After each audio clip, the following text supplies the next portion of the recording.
Okay. Hello and hello, everyone. My name's Sugi Yamagawa, and today on VTubing, my slow life hobbies in my 30s, I am doing many things. Many things.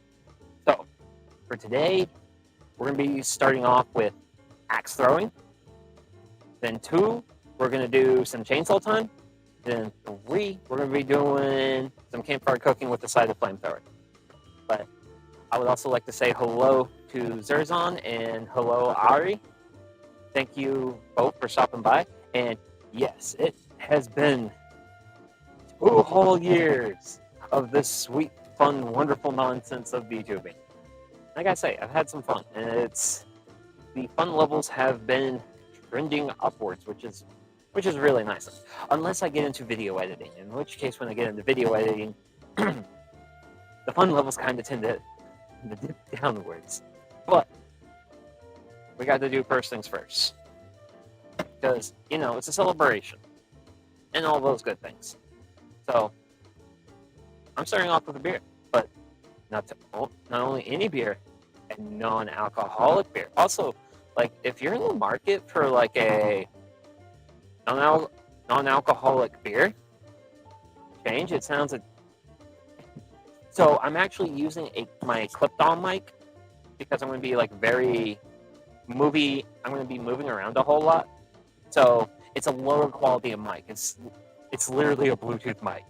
So quality goes down, but you will also be able to hear me if I turn my head. So, and if Haggle comes by, he can't haggle me about not being able to hear me when I turn my head away because, well, we've got things to do. Because for the axe throwing part, we're throwing axes at that. And I don't know if I don't think the camera's picking it up too well, but I've done some practicing. But yeah, you can only get so much quality out of something that's like $20 on Amazon, you know? But yeah. Cheers. Actually, wait a second.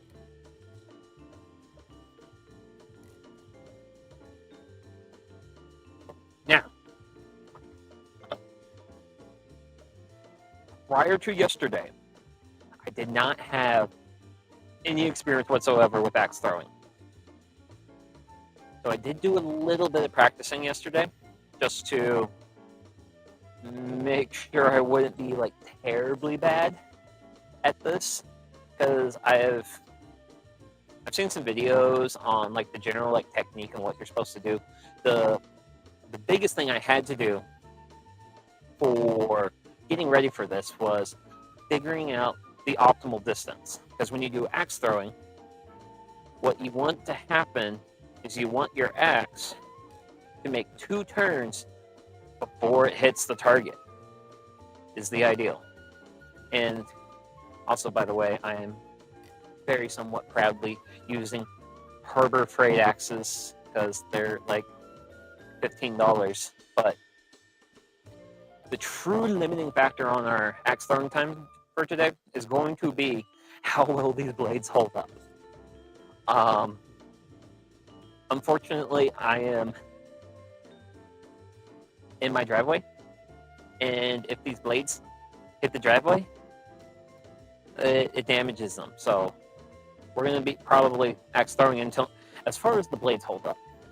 Andrew and one of our friends do axe throwing at our place. It's fun to watch. We use old pallets as targets. Oh, nice. For me, I have a great big piece of, that's soft maple. I'm pretty sure it's Acer. Oh gosh, what's silver maple's Latin name? It's weird.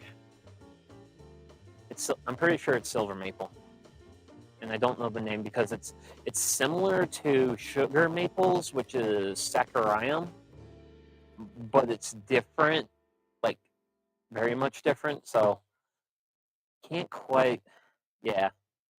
Not too good on my Latin, but it's soft maple, basically. So and that was also another thing I wanted to test out, was how receptive it was for the axe. If I throw an axe at it, does it sink in? Now, most pallets are made out of pine. Pine's pretty soft.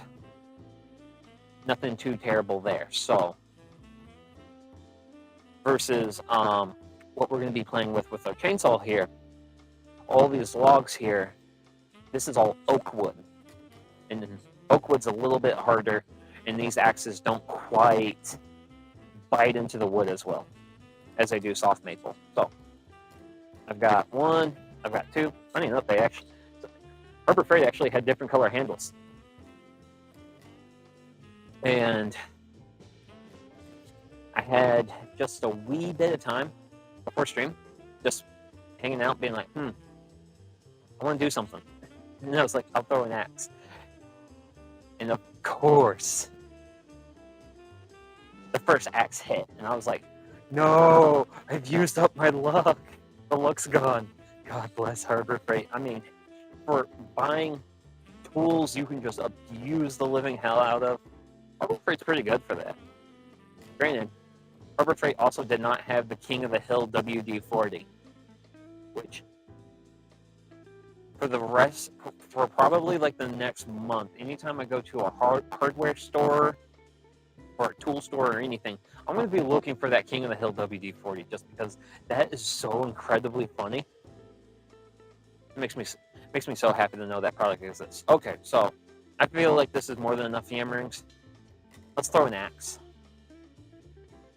And also, please don't expect a lot out of me. I just started yesterday. I gifted a mini WD-40 to Andrew for his birthday. Oh my gosh, he can recreate one of the funniest jokes in King of the Hill.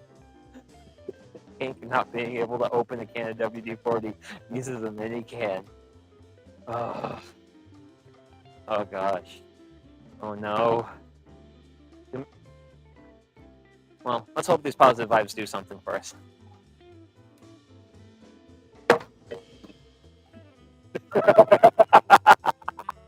Well,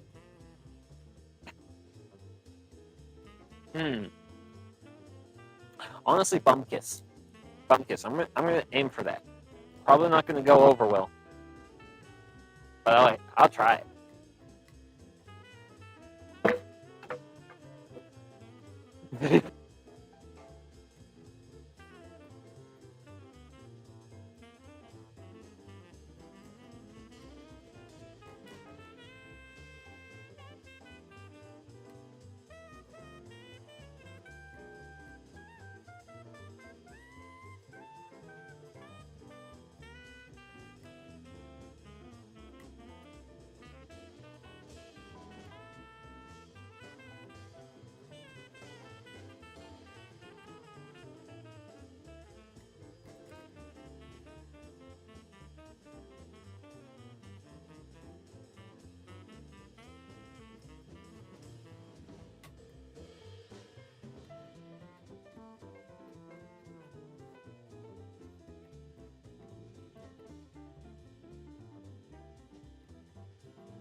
Yep.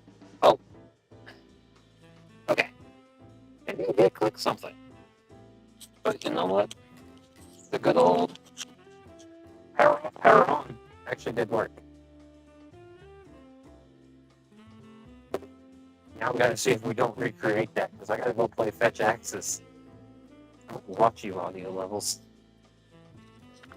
I'm gonna watch you, like, all the buzzards went away.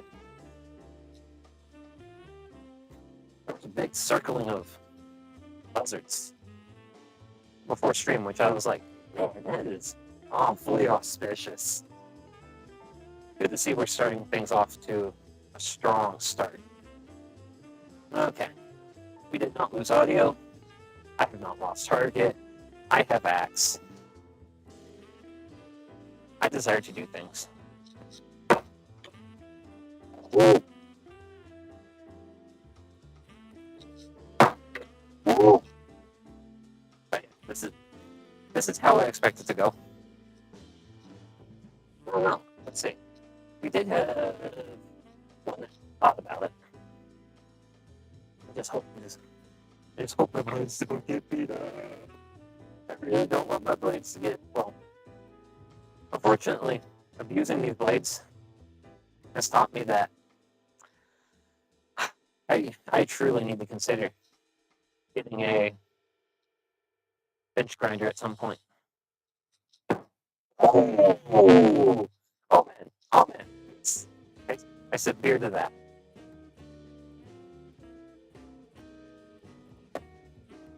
Nice. Doubles.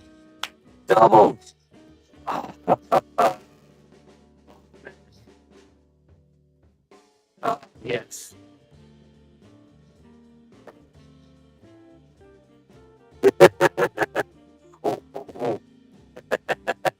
Oh man.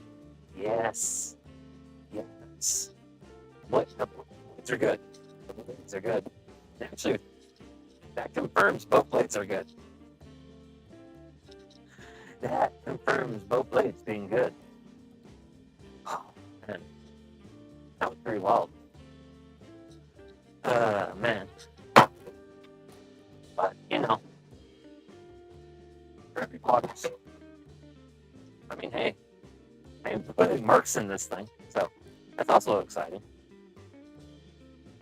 I'm not sure how some of you are thinking about the webcam going in and out, but yeah, that's just how this is going to have to go.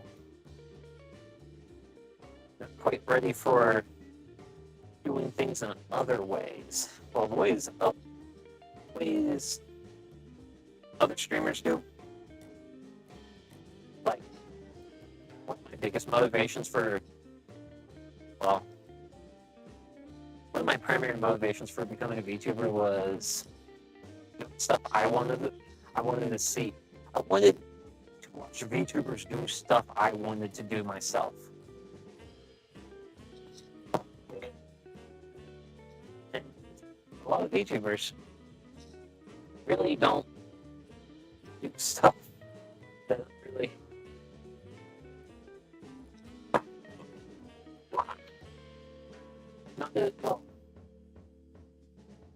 not things that are as interesting to me. Duchess girl. Oh man, it's real terrible, man.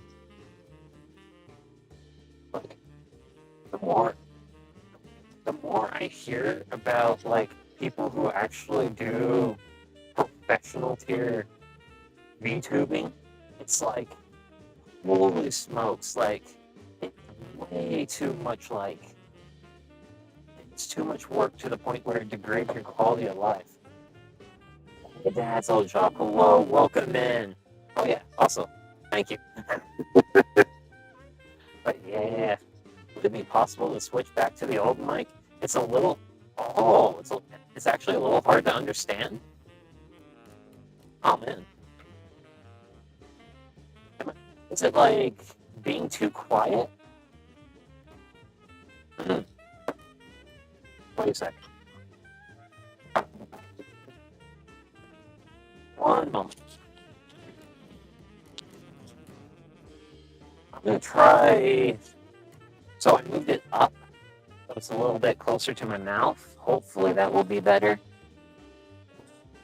But by all means, if if it's not working, I can get the old mic out. It's just too robotic. That's it. It makes it hard to know what you're saying. Might be Bluetooth settings. It's Xbox Live mic. That's old chop. It's the mic. Actually, wait a second. Actually, wait a second. So this is the Bluetooth mic. You asked me about that, old chop. It's the same Bluetooth mic. Now, I will try it. It comes in pairs. So I have 1 and 2. So I'll switch out the mics. And we'll see what switching out the mics does.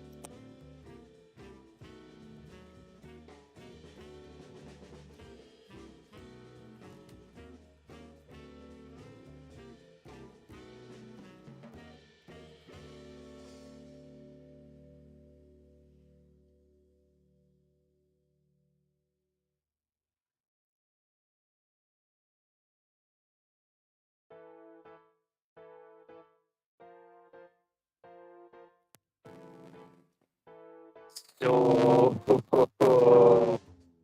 the battery on mic 2 just doesn't work. Battery's just ultra dead. I actually, after fussing around with dual mic setups for a while, I really got away from it because of balancing audio levels was just such a pain in the butt.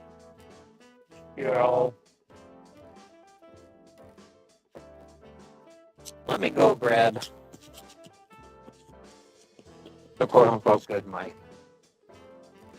Which honestly, I was kind of looking forward to not worrying about having another boom arm in my face. Nope.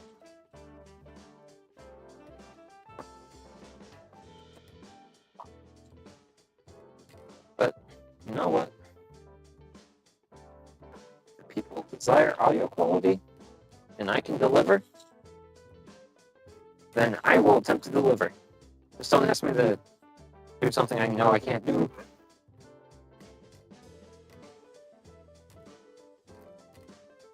Okay. That's that. It.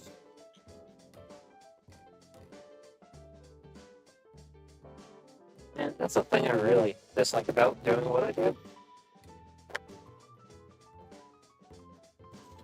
Hello. Oh.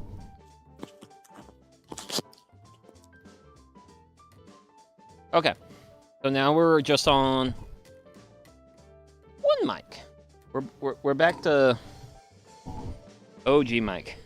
I'll mail the microphone I just bought, but I don't think the shipping would be fast enough.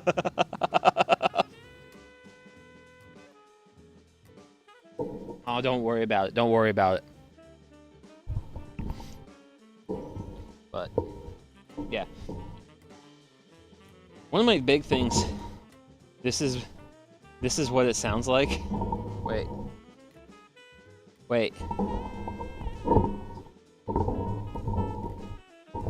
Is it actually? I mean, I'm sure it's actually improved. Or are you guys just all like, oh, this is how Sugi should normally be? It sounds better with this one. The new mic is good. New mic better be good. It's like a $300 mic with an actual like interface. It's just when I go to walk away to grab my goodies, the mic can't come with me. Which, by the way, speaking of grabbing goodies, oh no. I have goodies. Okay. That shorts links is what you're... Wait. Is there a link? Oh no. Wait.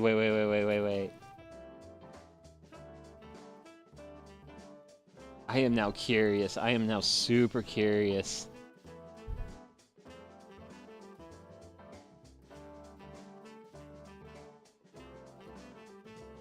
Oh, wait.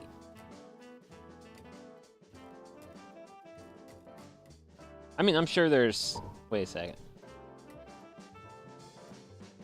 Was there a link posted?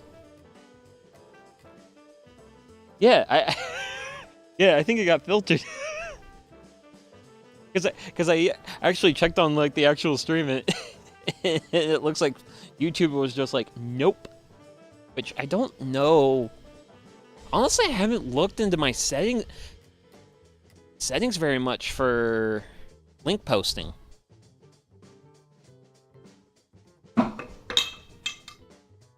And that's the sound of an axe blade taking physical damage.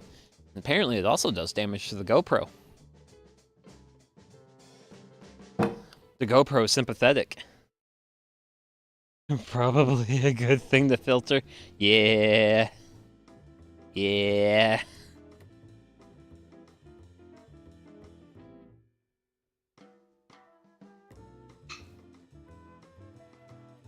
And as much. Ba, ba, ba, ba, ba. And we're back. I sent it via Bluesky if you're still curious. I will check it out after stream, Dad's Old Shop. I'll check that out, because I'm sure it probably wasn't good. Granted, I can always check the VOD when it's VOD checking time, so. Well, Mike, we're gonna be spending a lot of time together. Granted, also with everything I do, I'm kind of a little bit worried at how much all my various woodworking destroys my mics. I forgot my login, but I followed you on Andrew's Bluesky. Okay. Well, thank you for following me. I mostly just post about like various things that like happen around the homestead. Like, I think the most recent thing was like taking pictures of flowers, because I do like sharing pictures of flowers. Man. Normal damage, probably. I don't know. I feel like woodworking and microphones probably don't play along too well. Granted, that's probably one of the real reasons why I should actually meet a woodworking YouTuber, just for figuring out, hey, what mic do you use? Because that would be good to know.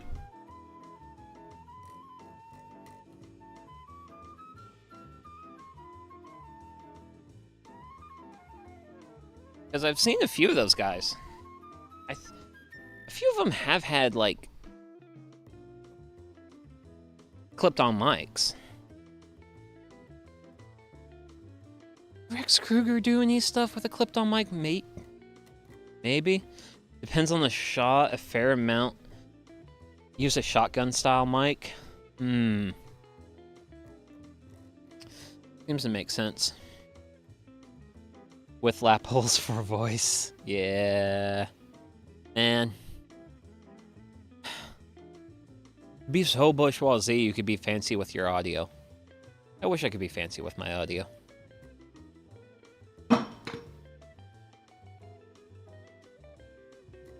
Microphone in the circulars.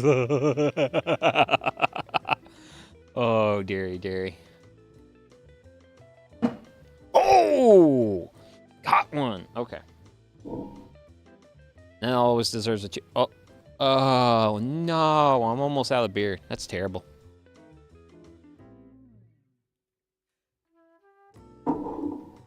Oh.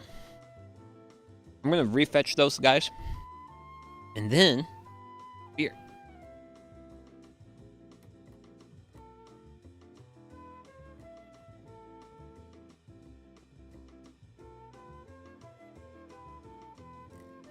Oh, wait. I use a JBL, I think, wireless mic. It's been good so far. It's specifically not Bluetooth, though. Oh. Oh, so it's like its own wireless technology. I might have to look into that. Because it actually sounds promising. Damn it, I forgot I wanted to buy Sam Adams after the farmer's market.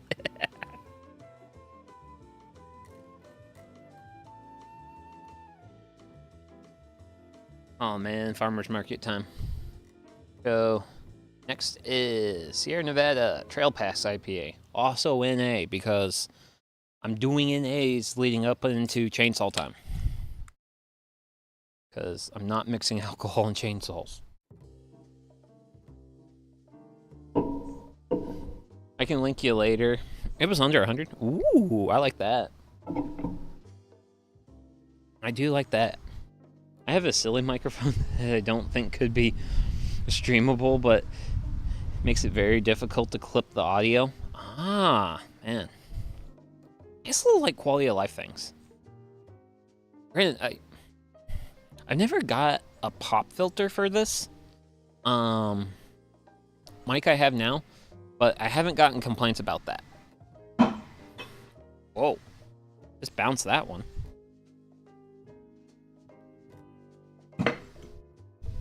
Yep. That's how most of this is gonna go. I throw axe at target. It bounces off target.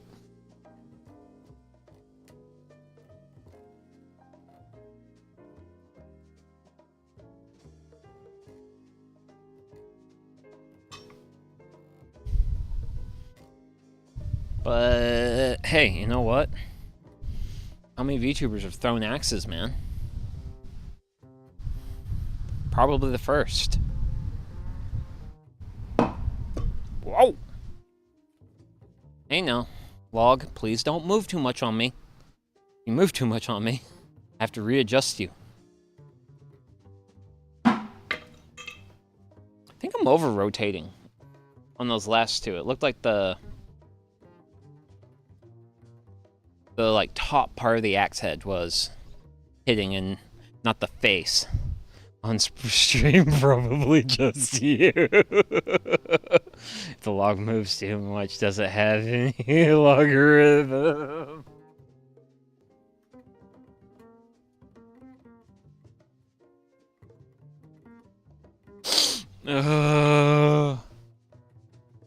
Well, good to see Harry's bringing the dad levels of puns today. Granted, I have said this before, and I will say this again. Puns are appreciated around here, and that is a good pun. Now, can I manage to make more good throws?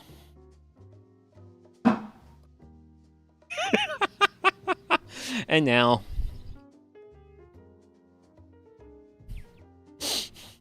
the logarithm truly happened.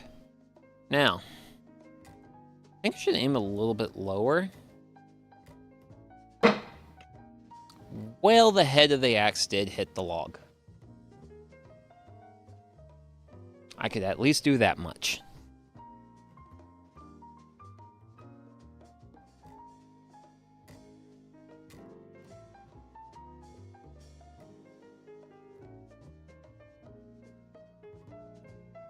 Oh. Axes were to retreat, but target was not reset.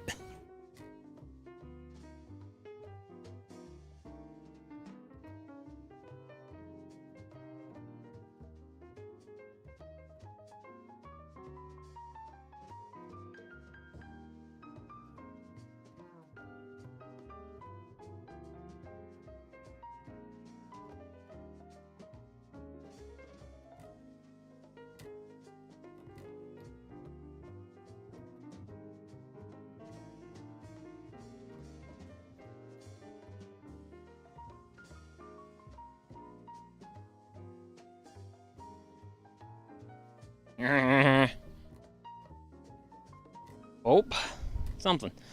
Honestly, axe throw is mostly a distance of function and length of your axe. Yeah, well, yeah. I did mention this on the beginning, that ideally you want like 2 full rotations out of your axe for the head of the axe to basically be facing the log.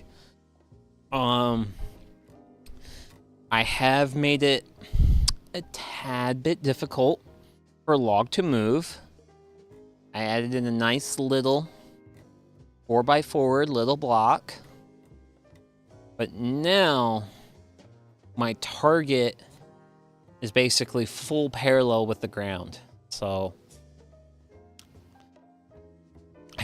it's a little bit out of position from where it was earlier.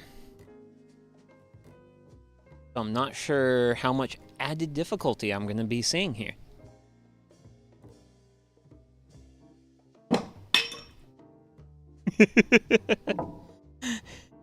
Everyone, I'm missing the good stuff. Hey, Sugi. Hey, Mr. Spock. Thanks for stopping by, man. Glad to see you. Hope you're having a good week.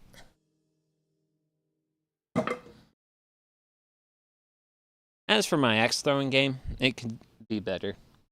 But that's what it means. Sweet spot for a Harbor Freight axe is 13-14 feet. Any close or further, you gotta add more spin or more distance. Good to know. And hold that thought.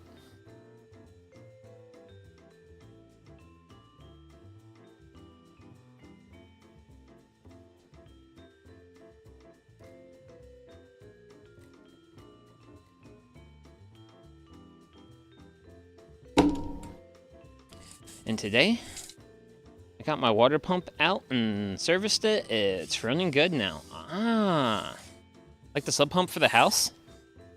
So,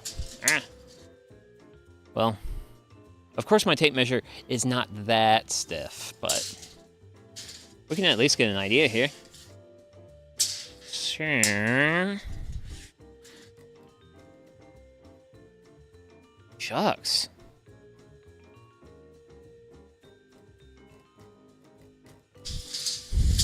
Okay, yeah, I'm probably at the 15 feet mark. I can now say I've measured it.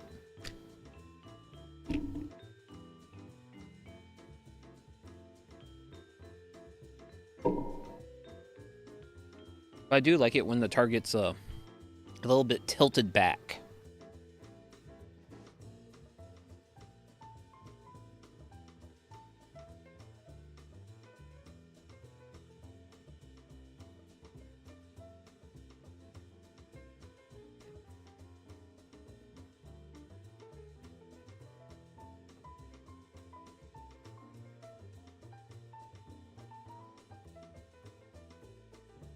And with that, I think I actually have a slightly better compromise. Here, I actually wedged a piece of bark in to kind of get a... So, it's tilted back just a hair. That reminds me, I have my yearly calendar event to drain the hot water heater next week. Yippee. I haven't... I got mine... My hot water heater was new September-ish last year. That's helpful indeed for my summer party. We shoot up straight. Oh, we shoot straight up and down target.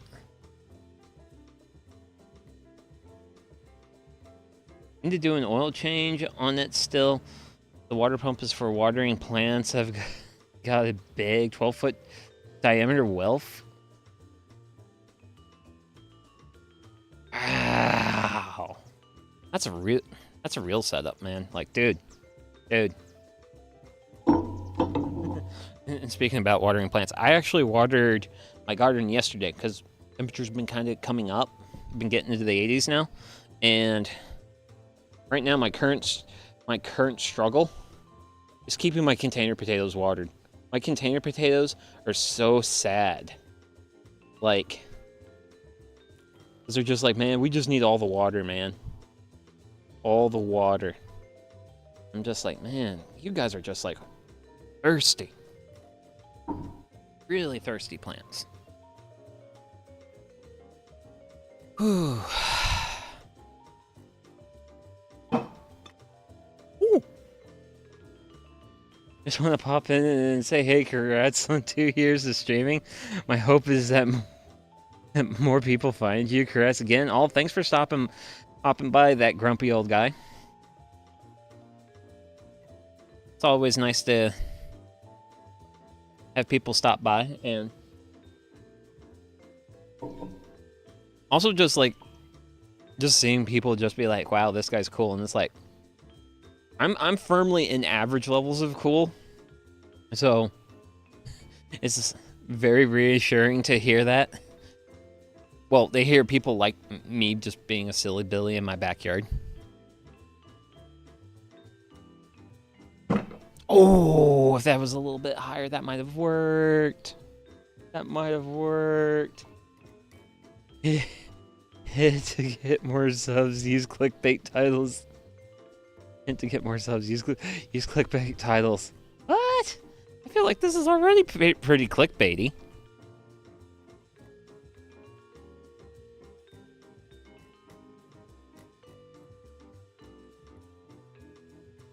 Now, granted, I also don't like the idea of selling something I can't deliver.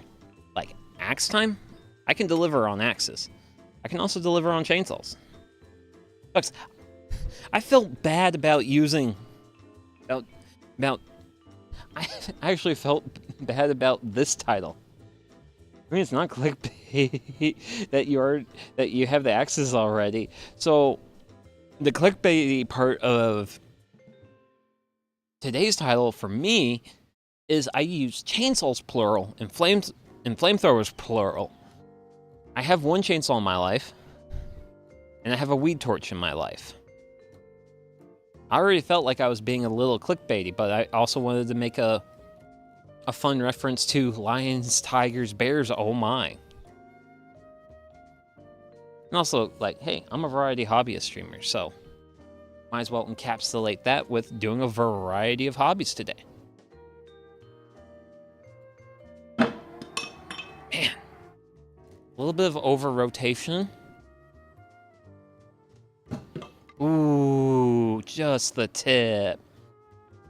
Electric chainsaws are easier to balance on your chin than gas woods. Ooh. Once again, it sounds like Mr. Spock is speaking from experience.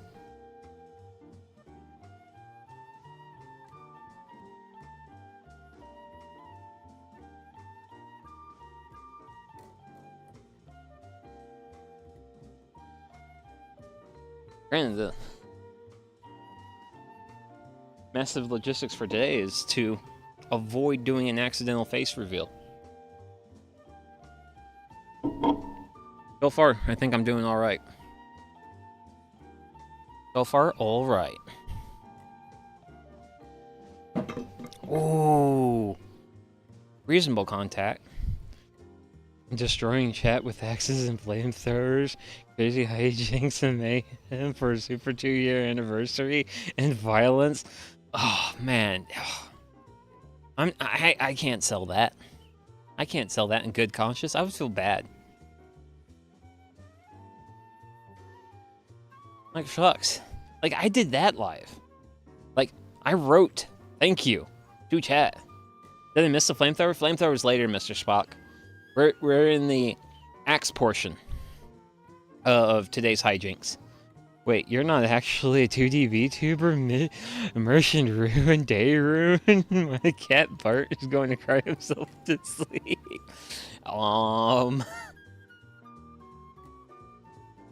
This isn't a 2D space. Now, granted, I do have plans. I have a thing I really want to do. Really want to do. Ooh, nice strike though. I want to push myself closer to becoming a 2.5D VTuber, but I need to do some logistics. Well, research, mostly.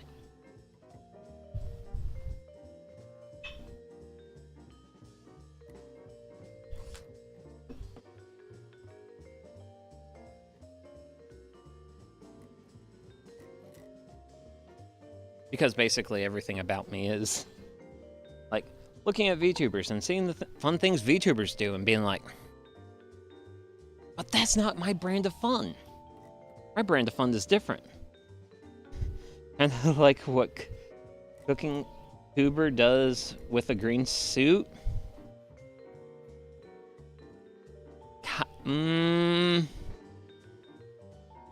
Different. I have a different vision. I have a much different vision. And you know what?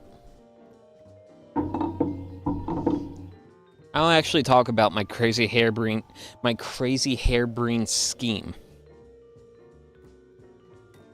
Because originally, I was planning on doing this for today, but getting the logistics to work out and the various technical aspects, which is always like the hardest aspect of it, I was running into challenges. But the eventual game plan, this is my chainsaw helmet. I want to put my VTuber's face on this chainsaw helmet and do activities while wearing the chainsaw helmet.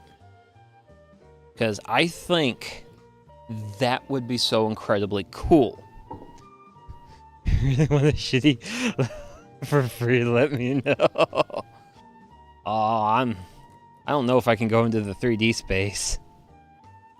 Oh gosh. Like, you have to get a lot of like tracking and, well, you just need to get a lot of equipment. And like, I have a pretty alright size budget for my production, but I have seen what some of those other VTubers spend, and it's like, jeepers creepers.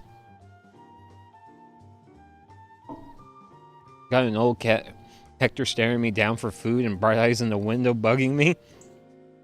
It's not her bedtime for a bit. That's cats, though. Cats will bother you. I just used Elite Motion a few years back. It worked okay. Oh, man. I don't know how... There's a thing with, like, 3D VTubing. It's kind of like you're doing your activities in, like, a... like, VR chat. Those type of things.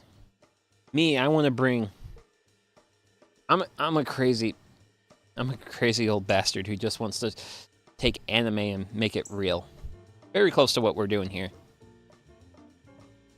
Let's not do the you know what? So, one thing you can do if you want to slow your rotation is put your thumb here. When you put your thumb there, it will slow your rotation. I've been over-rotating, so...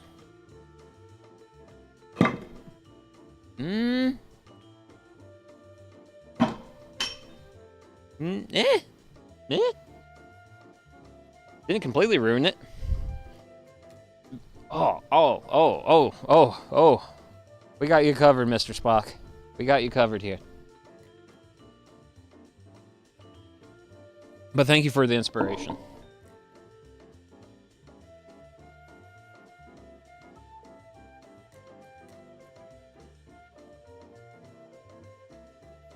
I think you're too close.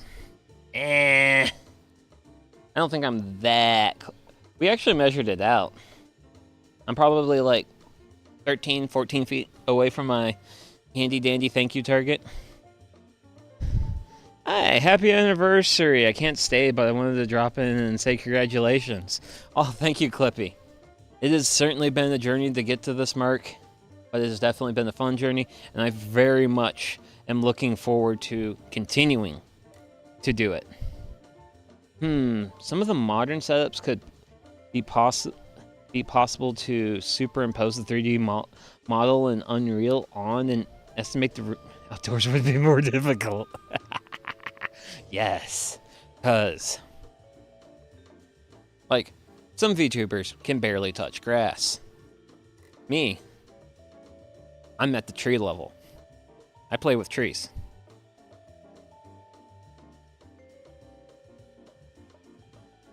Woo! That was a neat. Firmly a neat.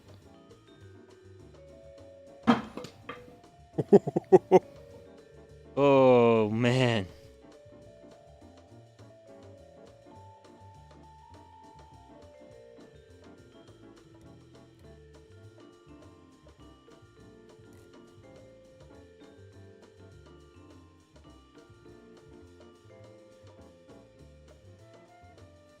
I love techie stuff. I could yap about setting that stuff for hours.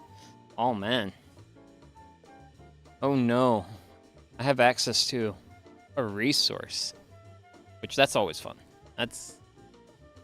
Like, shucks. Like, when Haggle comes by and talks about beer and all that stuff, that's always fun. I want to get together a good outdoor setup. My house just ain't built for it. Yeah, well...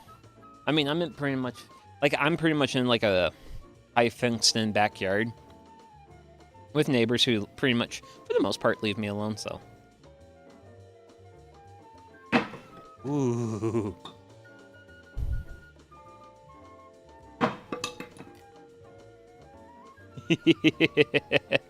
But yeah, let's see. Okay, so we'll probably do a few more throws. And then we'll mosey on the chainsaw time.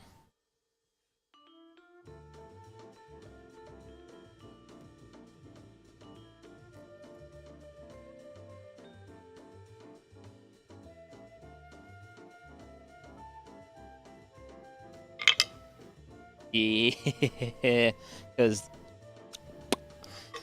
these blades are definitely starting to get kind of beat up. Oh!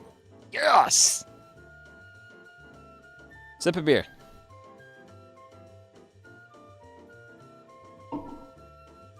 The dream. One of my neighbors, the day we moved in, came up to my wife and I and said, "Hi, I'm XYZ. Welcome to the neighborhood.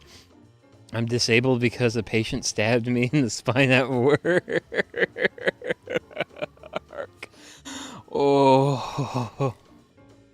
For the big axe disciple, lanes should be a minimum of 20 feet in length to accommodate a 15-foot fault line and safe space to throw. Ah. Now, I don't know if these axes, because these axes are just like 1 1/4 pound. But we occasionally get successes. Occasionally. Just, I'm not good.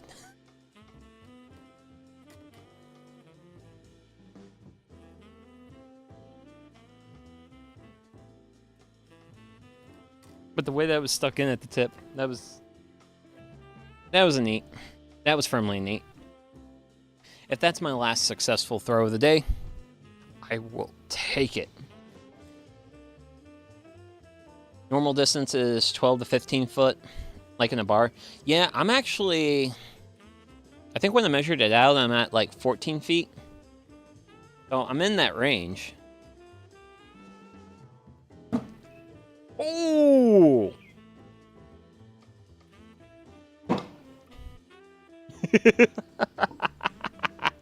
Oh, man.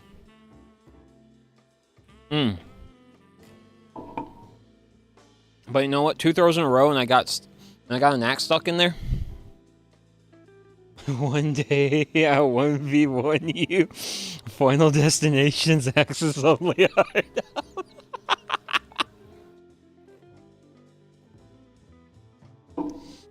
As shop VTubers, Dad's old shop, I'll take you up on any time. Anytime. There's a new axe throwing bar near me, and I wanted to join their league, but man, that was cut into my VTuber watching time. Oh, if you want to have fun at your league, by all means do so. Oh, yeah. So, this is going to be the end of the that portion, because we're gonna now shift gears, and I'm gonna. So this is actually basically what the view looks like from here, but we've got a log. We've got a log to do things to. Now I'm gonna put on some personal protective equipment, because if I'm gonna be using a chainsaw on stream, on the internet, I will overemphasize safety. And safety will be overemphasized. Overemphasized. Alcohol and axe throwing. Well, you know, that's just how you have a good time, Mr. Spock.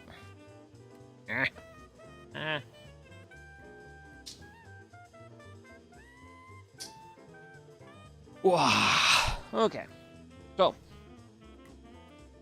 Really broke out the PPE, but has beer? Well. Keywords. Non-alcoholic beer. Non-alcoholic beer before chainsaw time. Oh dear. Now I just realized the last thing I should have done before stream. Oh, this is gonna be fun. So last thing I should have done before stream was get my chainsaw revved up. Just so it would be nice and warm and would start easier. So it's not gonna want to start. Well, I'm gonna have to just go through the normal starting procedure for that. But the log's over there, we're over here. So while we make the journey, I'm gonna be doing that on the BRB screen. So I'm gonna be a BRB, but I'm gonna be moving a setup. See you soon.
Okay, I think we're...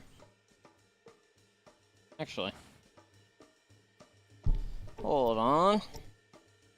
Get you a little bit closer into this lovely wood here. We got some really lovely wood. We've got oak, specifically. So. And I've got a chainsaw. Now. Tracking's gonna be weird because I'm wearing my helmet. Because safety first. Now, speaking of safety, we're going to talk safety. Here, we have the Ford chainsaw. Got my gloves.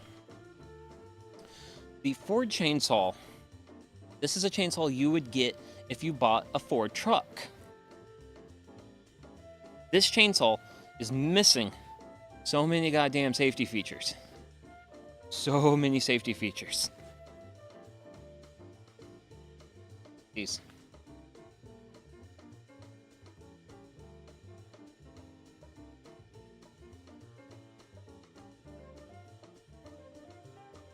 Oh. Okay.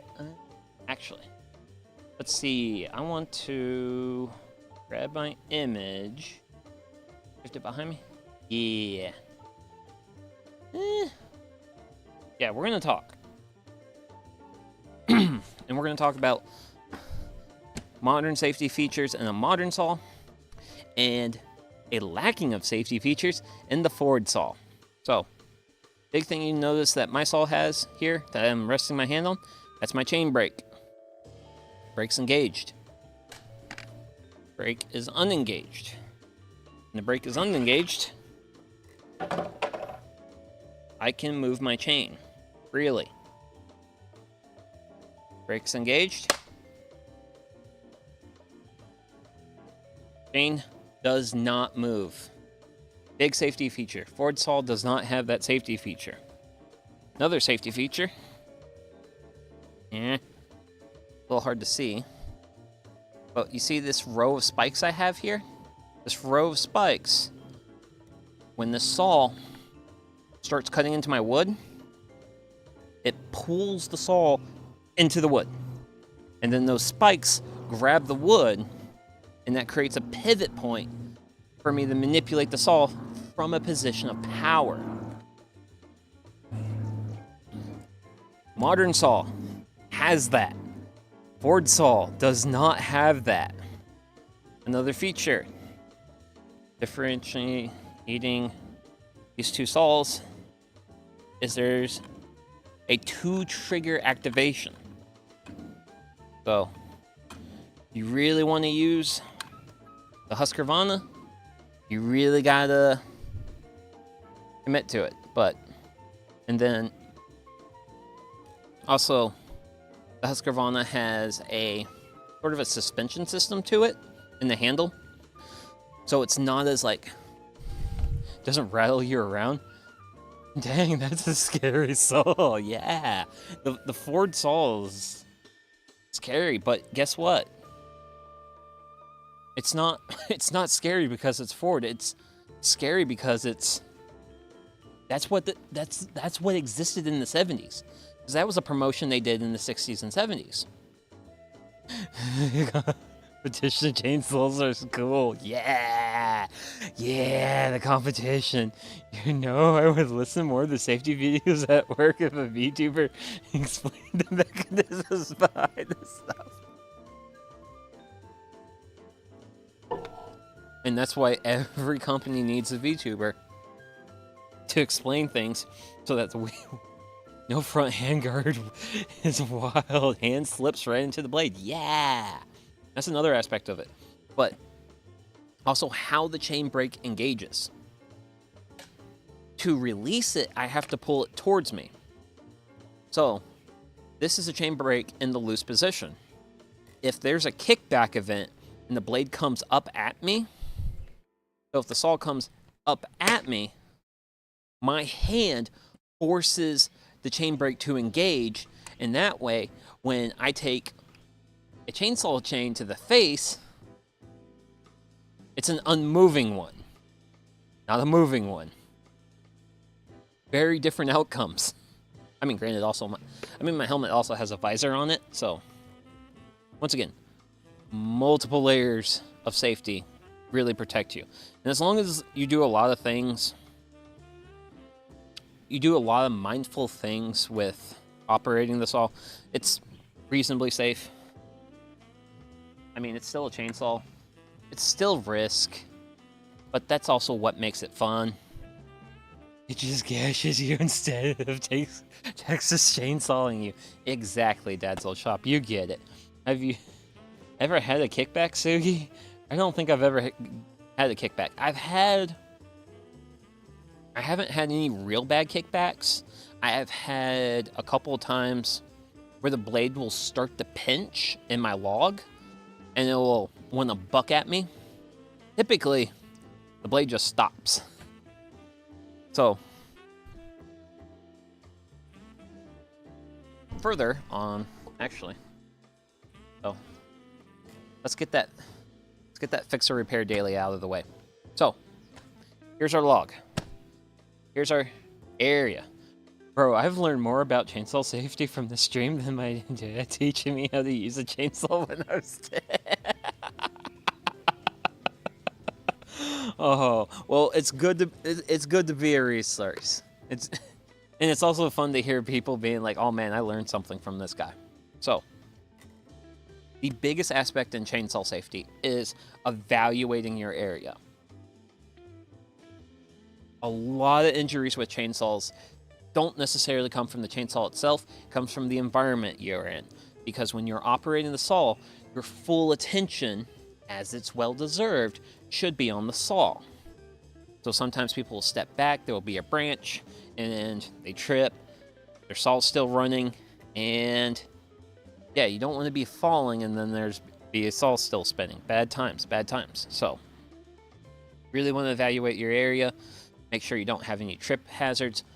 Always, always, something weird goes on anytime with a chainsaw, always know your route out. In which case, my route out is to move back. I'll move back if something happens. Not expecting any of that to happen. This is pretty simple. Now, we are dealing with a log down on the ground that was brought to my house. So, biggest thing when you're operating a chainsaw, especially felling trees, is juggling chainsaw stream next.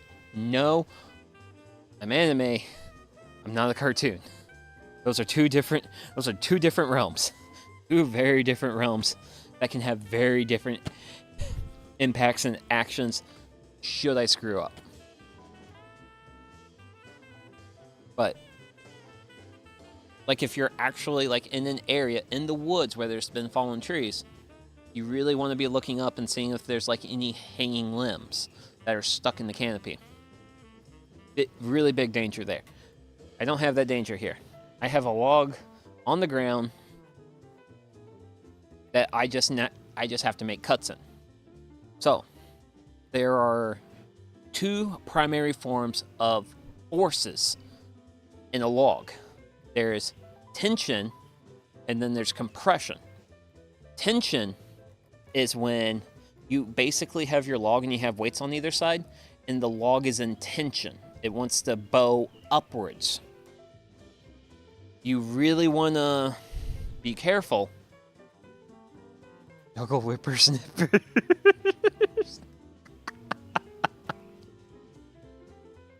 When you're cutting a log in tension, that is the most dangerous.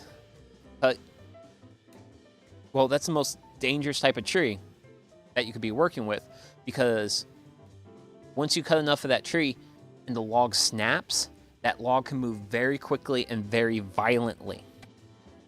Very bad. Here, my main danger is going to be compression.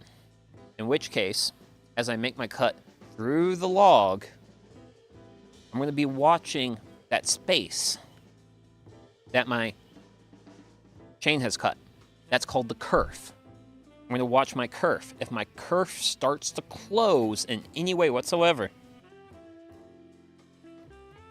I'm going to grab a wedge, put it into the kerf, hammer it in a little bit, and that's going to keep the kerf from closing. Because if the kerf closes, the log will actually pinch the bar of the saw, and then that can cause a kickback, or it can get, like, kickback is worst case scenario, mild case is your saw stuck. So, some of the main dangers to look for. So, judging by this log, it's up off the ground. It's kind of up off the ground. There's a piece of wood right around here on the other side. So if I make a cut kind of over on this side of my gloves, this should cut and roll very smoothly, very easily. I always hated sharpening a chainsaw. It sucks the goo at it. I'm okay. I'm reasonably alright. Granted, I think my raker teeth are getting... I think I need to shorten my raker teeth on this chain I have going here. But it'll be fine for today, because really, my main goal for this is, for this part of the stream, is honestly to do a couple cuts. Like, go through it all, do some demonstration cuts, have some fun.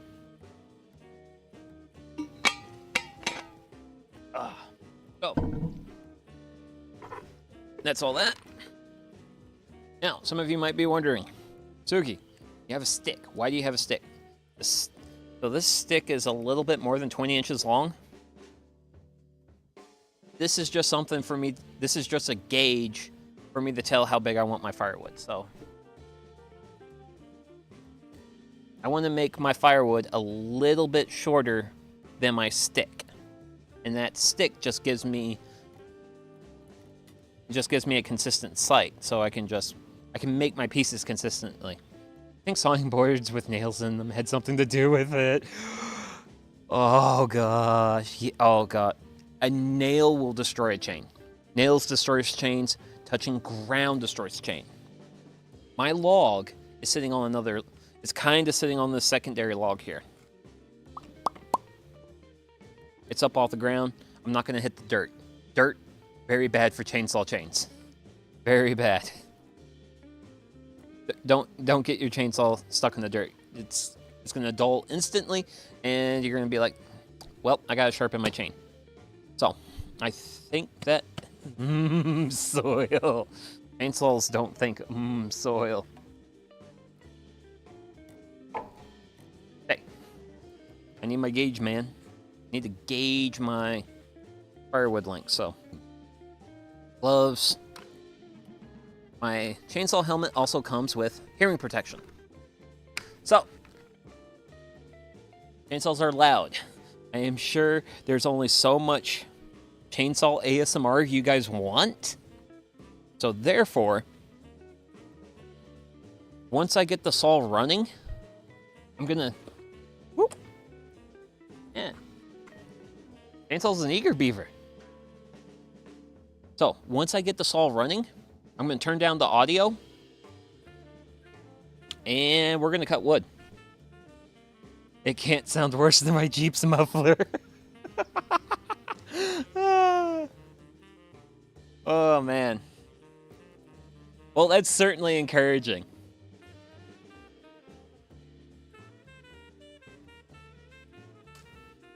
Okay. Let's see what we can do. Ooh! It actually fired a lot quicker than I thought it would. Maybe because I was using it this weekend.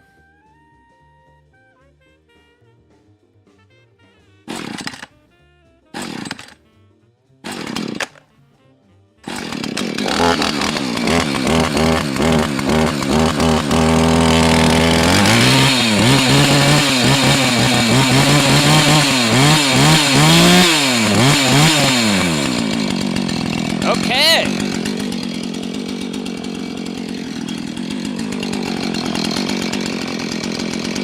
We got saw!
There we go. Okay, so you joked about saw arms, but that's kind of silly shit I'd listen to. Oh, saw ASMR. I listened to Shrimp Make You for several hours so far this week. ASMR stupid autocorrect. Yeah, that's what autocorrect would do. Oh yeah. That's how you cut a log. So, I didn't have to put my wedge in halfway in, like what you guys saw, but I just did it to be extra, just to be safe. Because, yeah, my piece of wood was roughly sitting here on that. So, and it was pretty free. This guy's pretty free floating, so makes it very safe and easy for me to do what I need to do. Yo, the circle looks cool on the log. Oh man, a fresh set of tree rings. It's always cool to see that. What kind of wood is that? This is oak. I believe it's pin oak. Yeah. As we go further down the tree, I think this tree was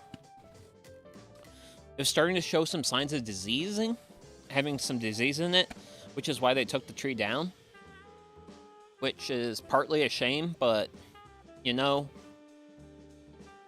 depending on where this tree was on someone's house, you know, can't have a diseased tree over your house. That would make nice end tables. Yeah.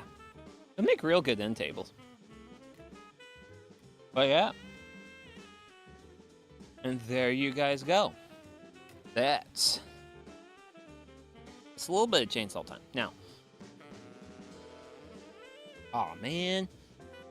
I lost my stick. It's fine. I can always judge it by eye. I'm reasonably confident at that, so. We got a little bit of...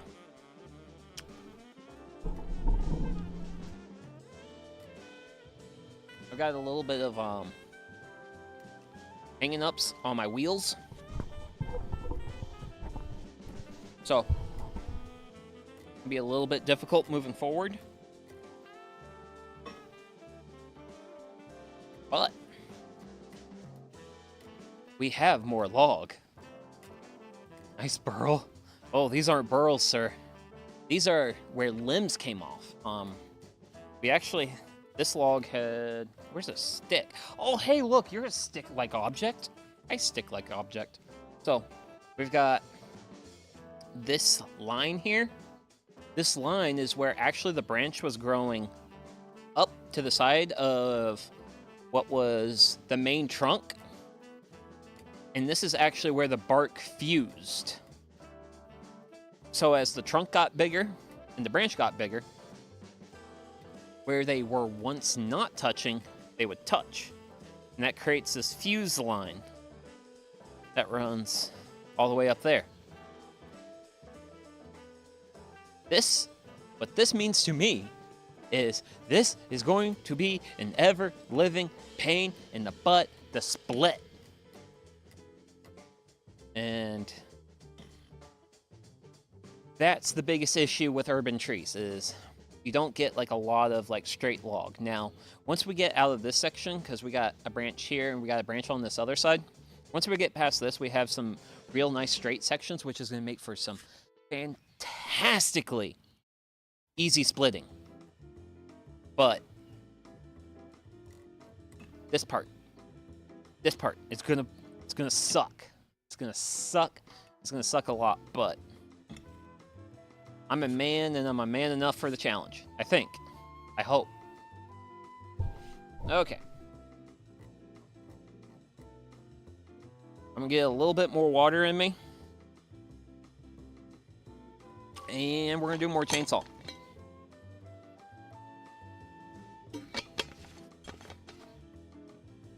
Just cut the hard part shorter. It's part of the game plan. But I can only do so much, Mr. Spock. Okay, also, I think the audio level topping out issue isn't as bad as I originally thought it was, so I'm not going to mess with the audio settings going into this next cut, okay?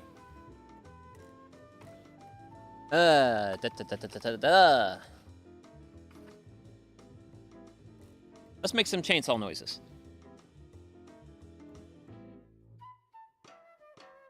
Breaking up the difficult part into smaller, actionable steps so management coded. Oi, oi. Oh, man. Oi. Rig up a log spitter to your car wheel.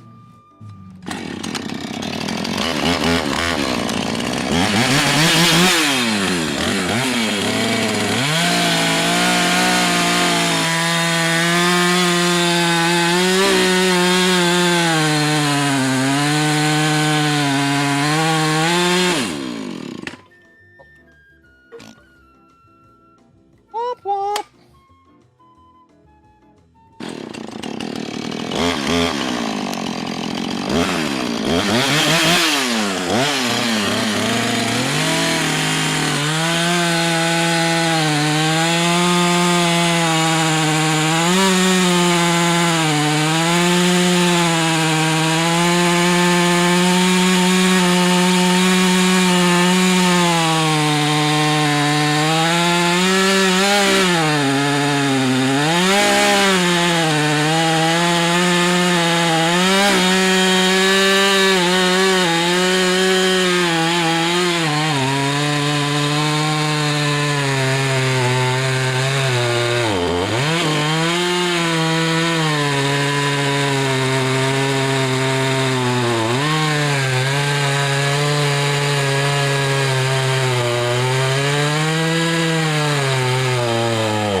Someone rigged up a 48 chainsaw. Wait, 48 chainsaw motors to a motorcycle? It looked fascinating.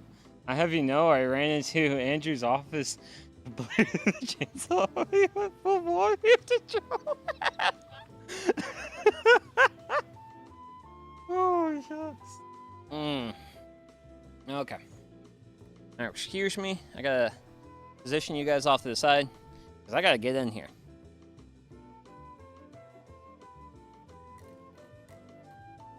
Because I got my saw stuck.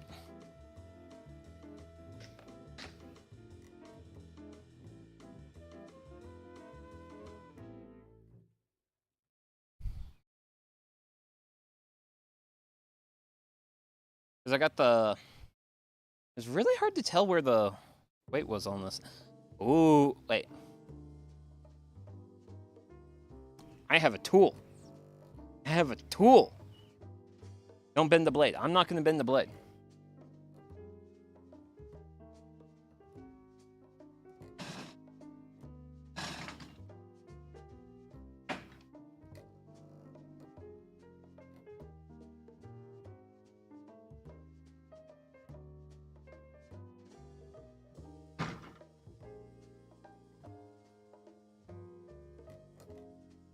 Man. The bar, yeah. I don't... Well, funny enough, I actually have a replacement bar.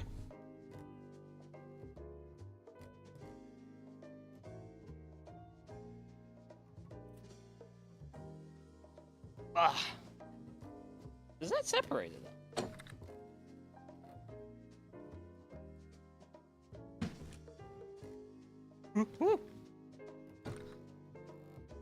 Ah. Okay. Well, that explained that. So, what had happened is there's a small piece of this log that's still attached on the backside because, as you see, we have all this wood grain.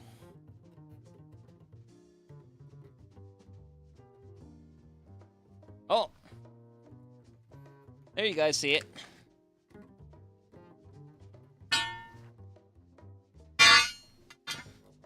Also, you guys would not believe how handy it is to have a rock bar when you're doing like work like this. But yeah, as you guys can see, our log ring design got very pretty. Like, look at those pretty lines. Pretty lines mean I'm gonna have a very pain in the butt time splitting it.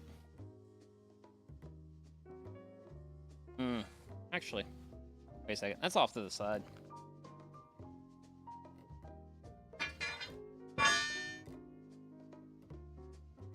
Nature does some silly shit sometimes, yes.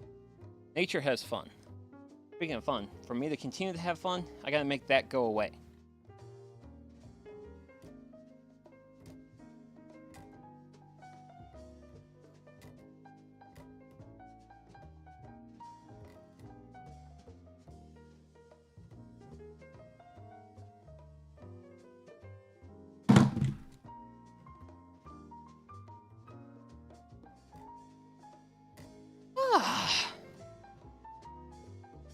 I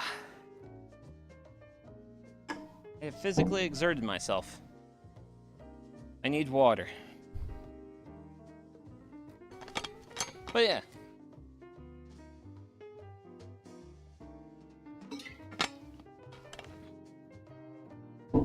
So, thinking, how's 3 more cuts? We do 3 more cuts on log. Now our log is getting smaller. Do you wear composite toe shoes for this? So composites are made out of 2 separate materials. So we have a rubbery part and a cloth part. My pinky toe says hi.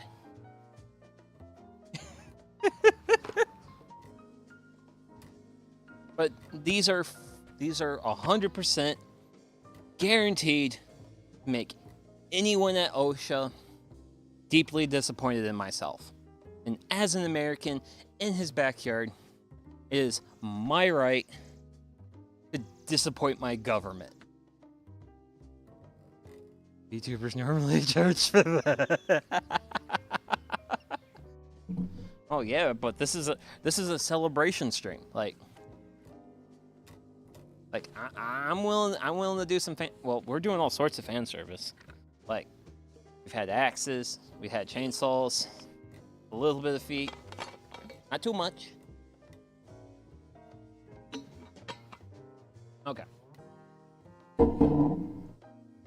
Now we're gonna mosey along, and hopefully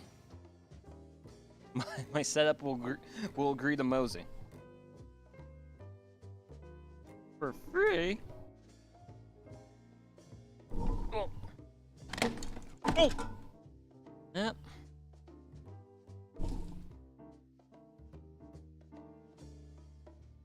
Frank.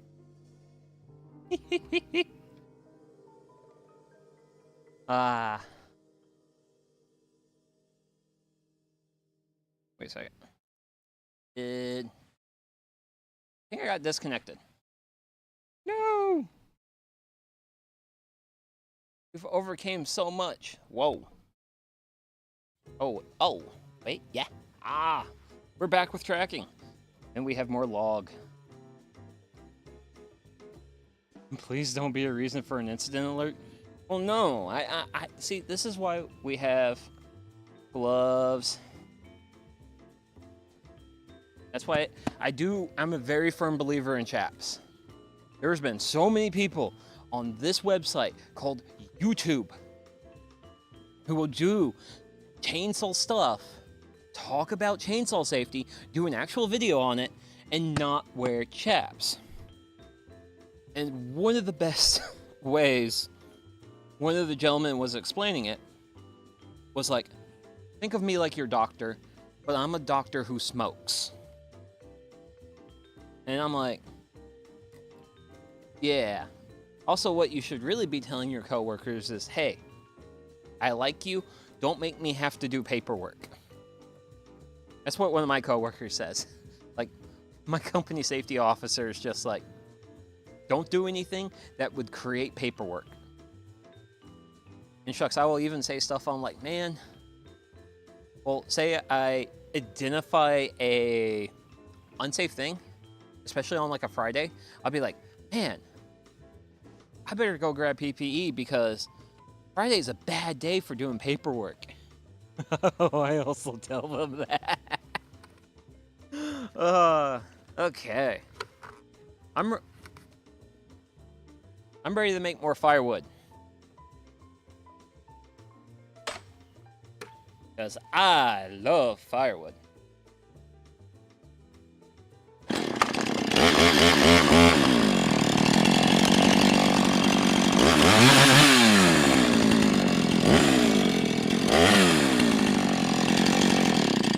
Ah! I didn't want my eyes closed on the model.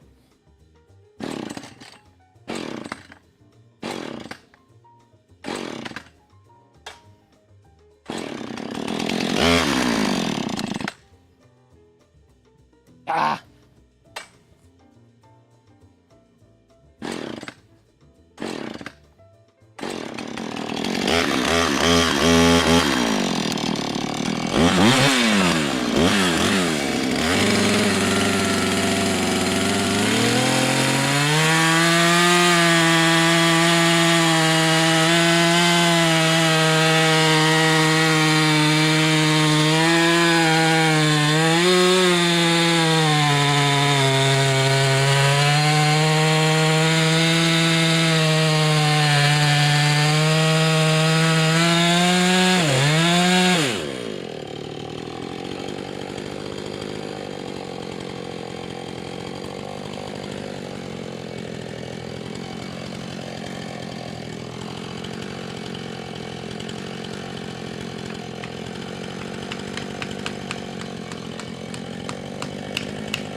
Woohoo!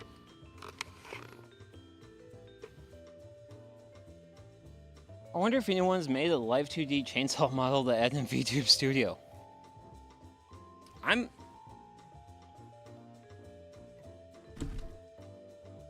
actually curious about that. But yeah, so in that last cut, as I was getting further down, I noticed that my kerf was really starting to pinch off, which is why I had to stop and grab the wedge down there. So it was like, whoa, I'm about to get pinched. We wish to avoid that. Now, let's see, this has been 3 cuts. I want to do more, but my issue is, well,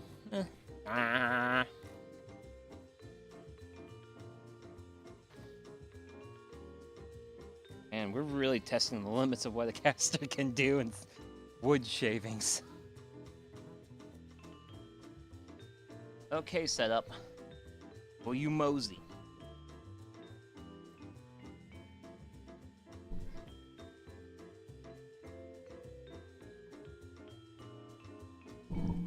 Oh, I think it's playing nice. I think it's playing nice with me. So, got this good little bit of log here. Now, there are a couple things I do slightly know about this. My log is now on the ground. So, as I try to, I do know at this point, it's being held further up the log. It's being held right down here. As I make my cut, my kerf will definitely be pinching off on this one. Also, my log is smaller. You know what?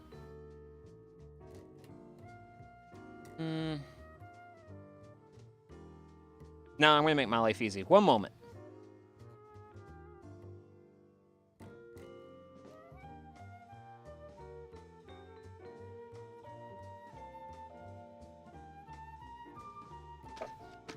So, I walked over and I grabbed a make my life a little bit easier device.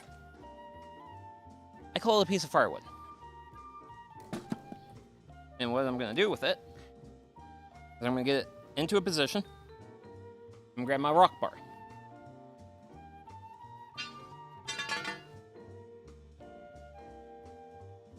Now, ideally I would have grabbed two.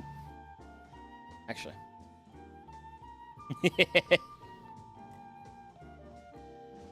I need that.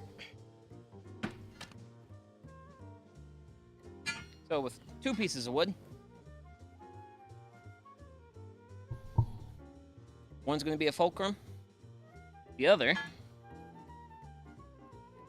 I'm going to slide under the log.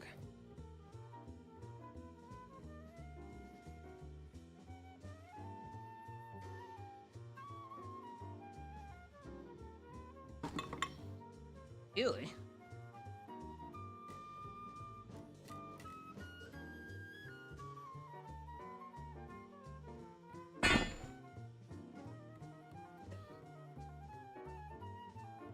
Dog's fighting me.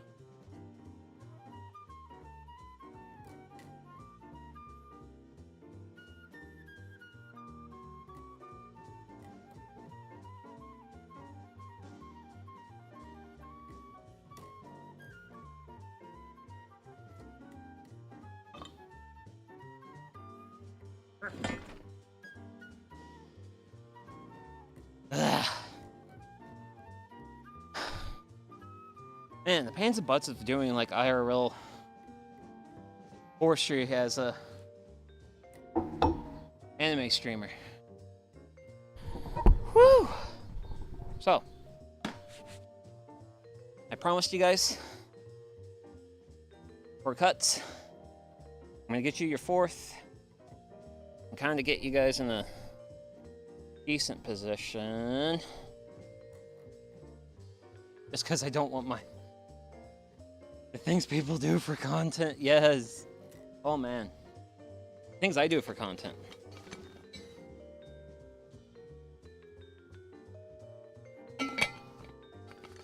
But you know what? Today's been going good. It's been going pretty well. Whoa.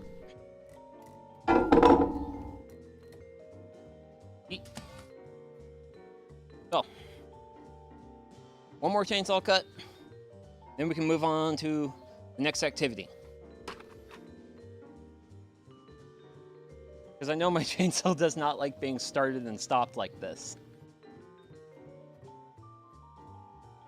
It prefers to get fired up and just keep running. Which I don't blame it. That's how I feel sometimes too.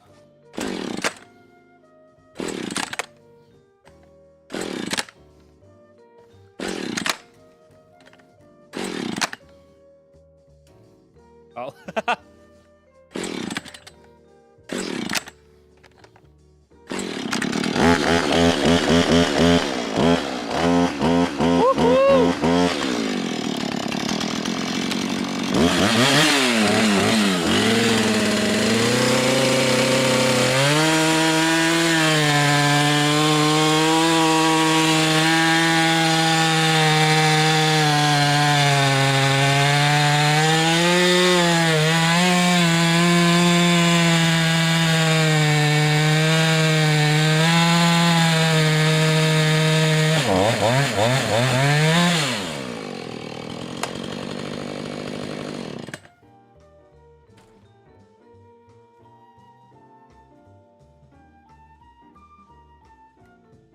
And with that, I want people to look at the oak. Come on. There we go. I swear, chainsaws just hate being started, isn't it mean to this point? Well, chainsaw works great. Chainsaw works wonderfully. Chainsaw is a two-stroke engine that once it's fired up, it just wants to stay fired up, which, I mean, like if I was just doing this log on my own time, I wouldn't have turned that chainsaw off until I was finished with my work. I was finished with the log, but I did, for what I wanted to do for today is I wanted to do a thing, talk about it, do another thing, talk about it some more, all that good stuff, like, yeah. Because this little piece right here, this little piece of firewood, well, about to be firewood, this is perfect for firewood. Absolutely perfect. Lots of straight grain, no big knots that I can see. I'm excited about it. I am terribly excited about it. Okay. So we have been going for a little over an hour and a half now. So, been a pretty active day. So, I'm going to say, I think now's a good time for a brief break, because I'm gonna wheel my setup over to roughly where my fire pit is. Kind of get things set up for fire pit time. I don't need that in my pocket anymore.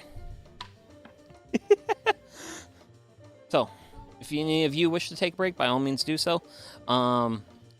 There will be,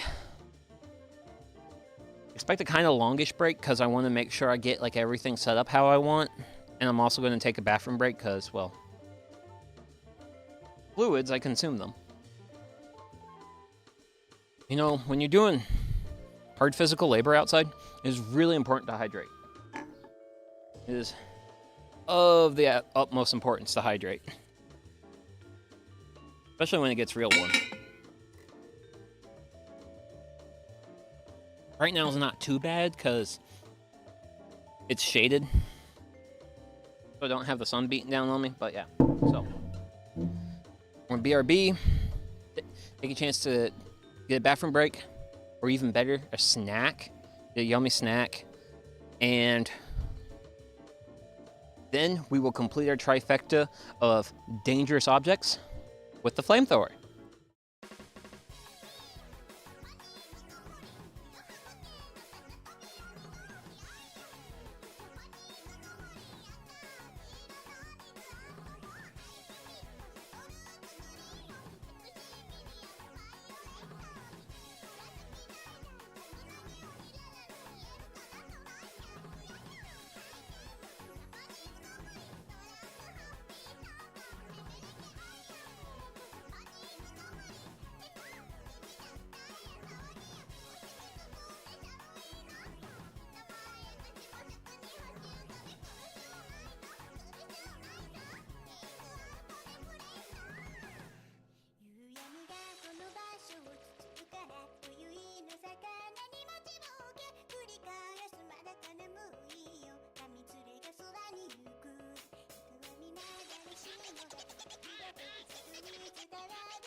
開催いたします。昨年度多くの負傷者を出し、角が欠ける程度の被害が出ている豆腐ハンバーグ問題につきまして、生ハゲ委員会主導のもと、大豆、ダメ、絶対キャンペーンを実施いたしまして、国民の鬼の皆様が間違えて接種せんよう、こちらの方針にてお知らせしていきたいと考えております。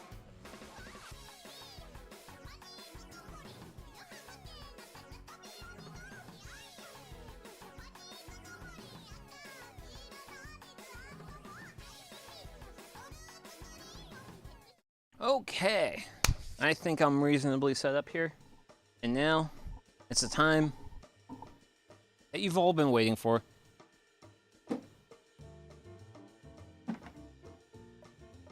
Suki's gonna drink an actual beer now. So, truly cheers, and truly thanks for 2 years of VTubing. And I also hope all of you got a nice drinky drink that you're gonna enjoy tonight.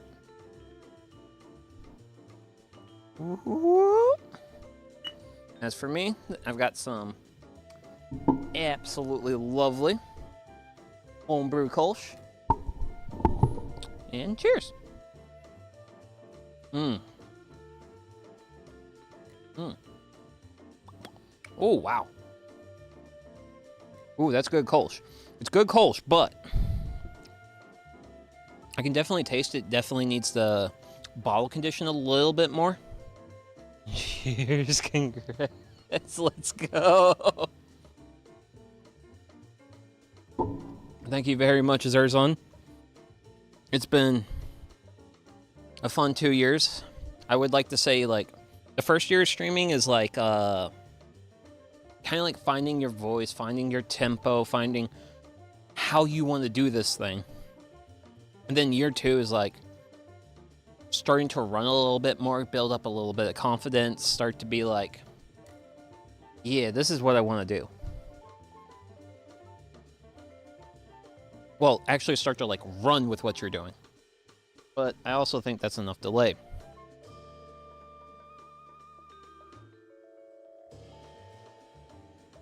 I do like teasing this, but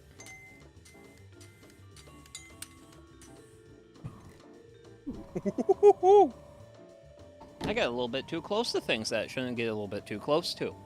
So, here it is. Your all's favorite reoccurring character on my stream. What plans do you have for this year? Like 2.5 stuff? Oh, so many plans.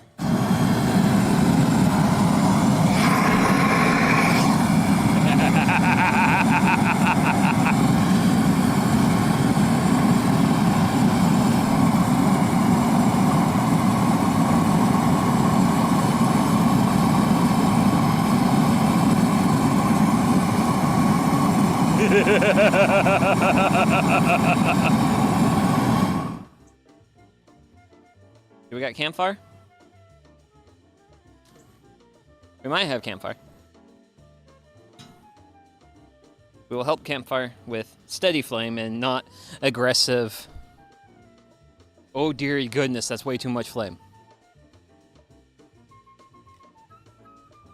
Because this is actually the fun, safe, normal way to use a weed torch to get your campfire going. Certainly not as exciting, but gets the job done. As for plans for the for this year, year 3 of streaming, honestly, I don't know. Like, one of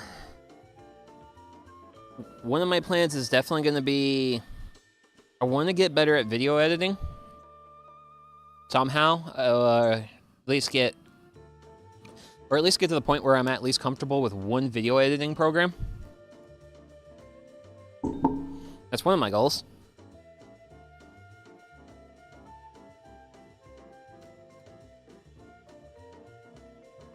And we have fire.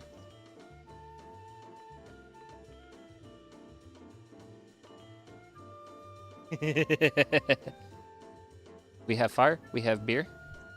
We have completed 2 of the main components of man's happiness. We must also now think about food. Food's important. Food's very important. Also, I'm gonna preview I have and the preview you guys have are 2 different previews.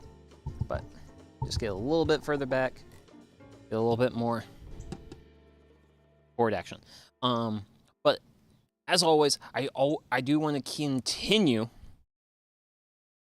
keep getting better at my hobbies. I want to become a better woodworker. I want to, well, hopefully maybe level up decently into blacksmithing. Hopefully not overheating the GoPro. We'll see. We'll see. We'll see. We're actually going to protect GoPro here in a little bit. So, GoPro should be fine for a little while. I mean, so, at least with today, a lot of our fire is on the far side of the pit, and the GoPro's pretty far back. I think we might be okay. I need to get into the habit of grabbing a rag. To protect the GoPro, but yeah, I do want to do a lot more stuff like that. Oh, also, also speaking of GoPro is a great, fantastical little device for recording video outside, like I'm doing right now. But I want to do a hiking stream with a side of nature interpretation. So my primary vision for that content is, well, since I don't have an IRL setup yet, because like everyone else here in the world, I have a budget. And IRL, and actual like streaming IRL is like, oh, so expensive. But, I wanted, basically my game plan is to record myself doing a hike and then pointing out plants and trees and different things and doing like some nature interpretation while also hiking. But I'm going to record the video, and then for the stream, I'll just play the video back and treat it as like React content. But I'm just reacting to a hike I've done. Just imagine the roaming data charges. Yeah. Well, funny enough, it looks like a lot of people who do those types of streams and setups apparently have like a whole bunch of modems in a backpack. And all the modems are just switching between which data carrier gets the strongest signal at whatever point in time, wherever they're at. Which, holy smokes, that's pretty wild.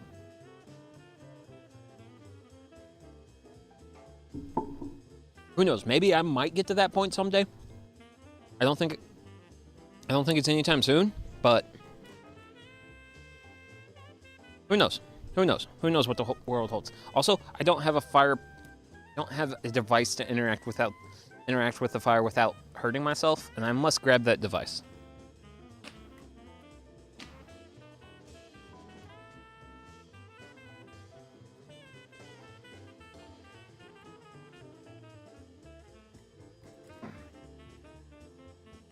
Ah, yes. Device that lets me poke at the fire. But yeah, basically continue. I would say like one of my big things is I want to do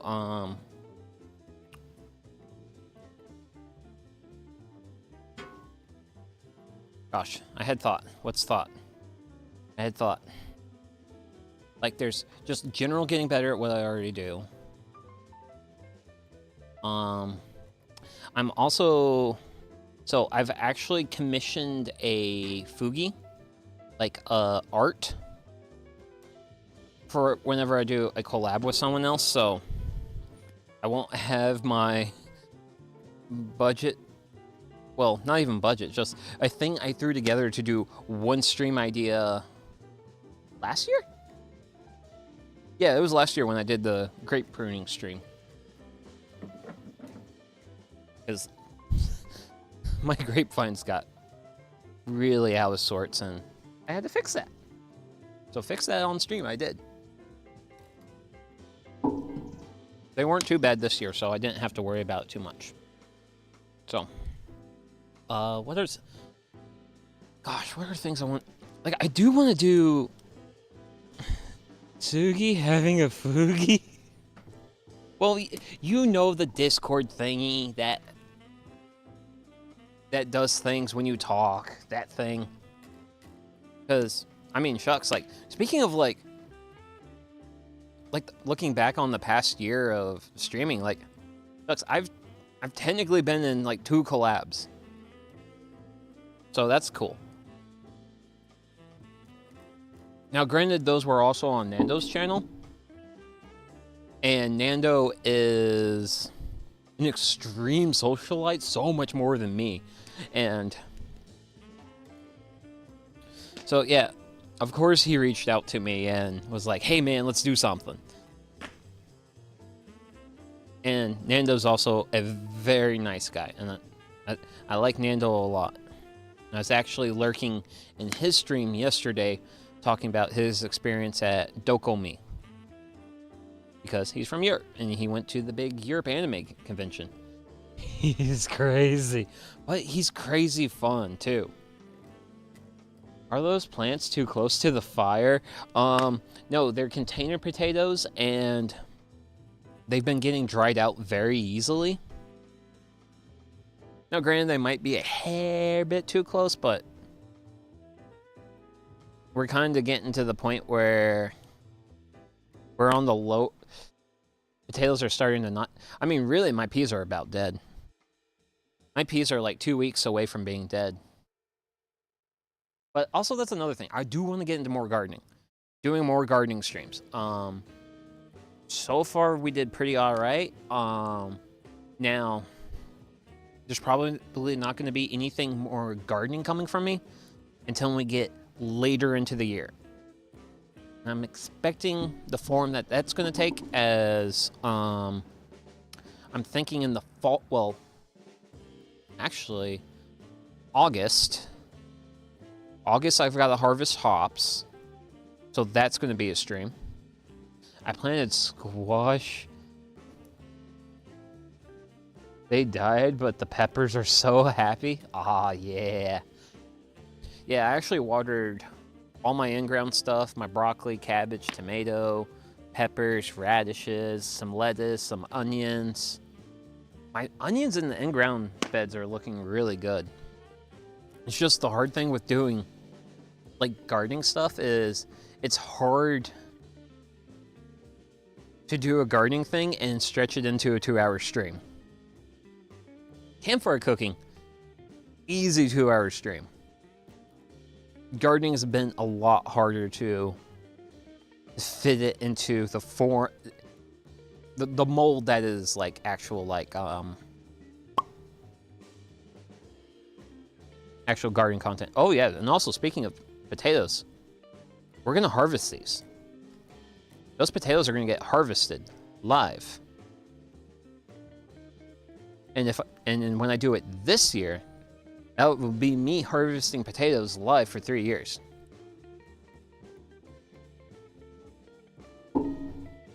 Granted, way too much of what I do as a VTuber is me going, what's something some VTuber hasn't done before? Okay, that is immediately the next thing I need to set myself out into doing, is gotta do the things that other people haven't done.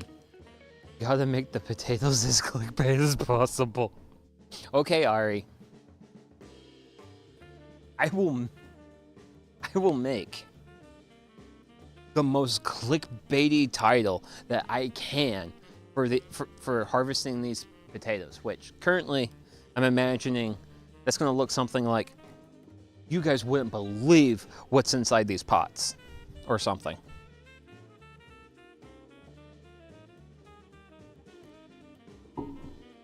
Because the way the potato harvest stream, I harvest the potatoes, I'm just like, oh yes, buds, let's go.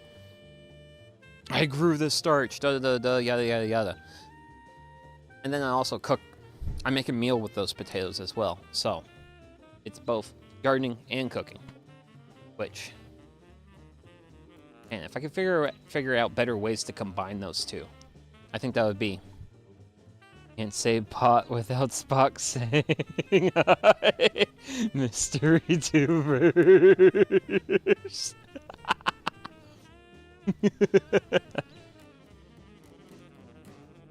Oh man.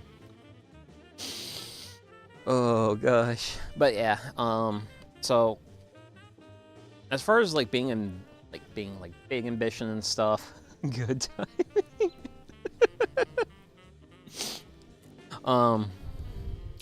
My ambition levels will go down for a little while, probably these next 2 months. Professionally, I'm an HVAC guy. We're getting into the hot months. These months are my absolute busiest time at work, so I'm going to be focusing on taking care of myself, making sure I'm healthy enough to do my job. I mean, speaking of healthy enough to do my job, so I'm going to be putting a fair bit of focus into that. And then hopefully, as summer winds down, I can ramp the ambition up more. So don't expect anything like big or great out of me anytime soon. But one of the things I do like about being willing to take care of myself more and engage with this in a manner that's, I feel, more healthy. I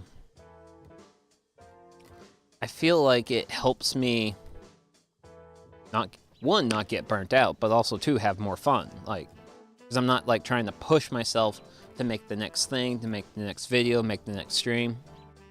It's like, okay, I feel like I can do this amount of streams. What sounds fun? Oh yeah, another 420 coming up.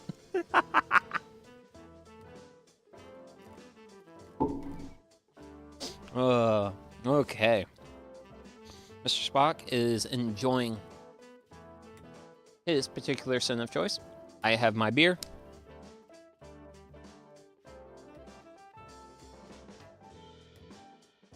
I think we've been doing a fair bit of yammering. I absolutely do believe. I think we've been doing a fair bit of yammering.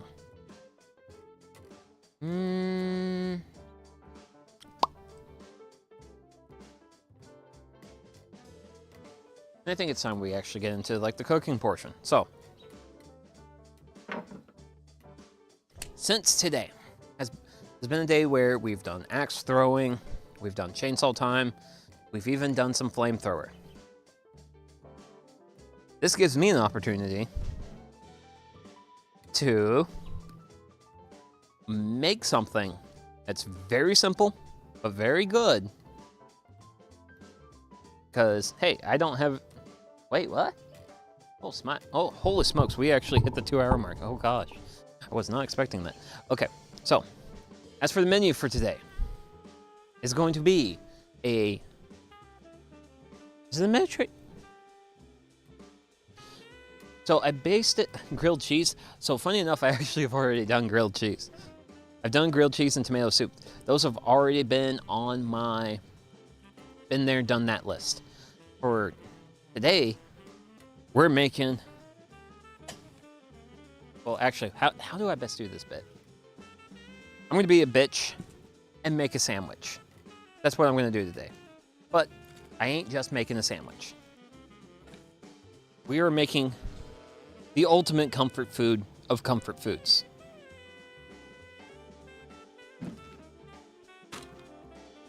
We're making tater tots. Crispy tater tots.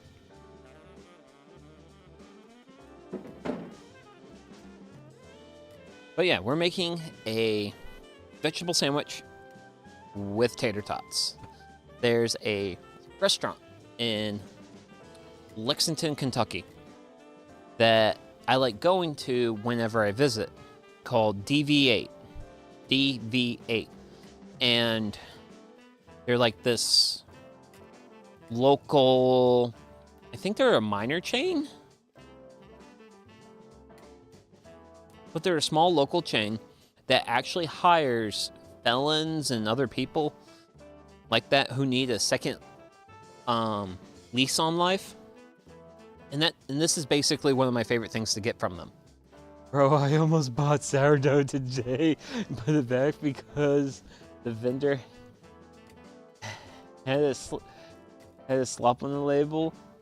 I wasn't gonna spend $9 on a loaf for that.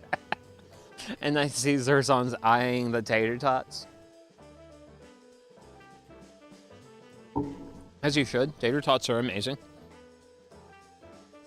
I make roasted blade roast with sweet potatoes, carrots, ooh, onions. Ah. Oh, man. Mr. Spock showing me up. I mean, great, I'm a VTuber. Like, it's not hard to show a VTuber up. Showing up a VTuber. Oh. Oh, yeah, I forgot about that. So, I like to clean my cast iron after streams, especially if I don't make like a really big mess in it, with a paper towel. And I actually left the paper towel in there just to soak up any moisture that was left in the pan. And by soaking up that additional moisture, it keeps rust from happening.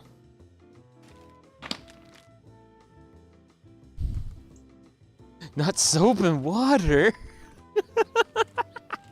I mean, a lot. So funny enough, you could actually... Ooh, the plant's not gonna like that.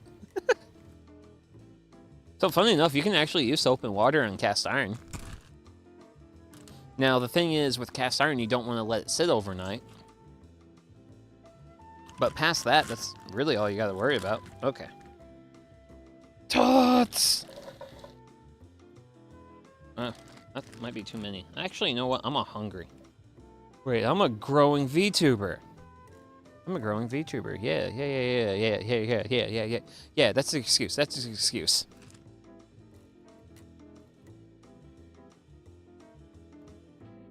I'm a young growing VTuber. I can have that many tots.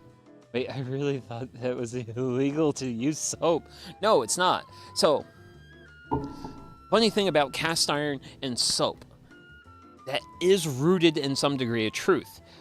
But however, though, a lot of the older soaps were lye-based versus our modern soaps. So if you were to use a lye soap on your cast iron, you don't want to do that. The lye soap's a little too caustic.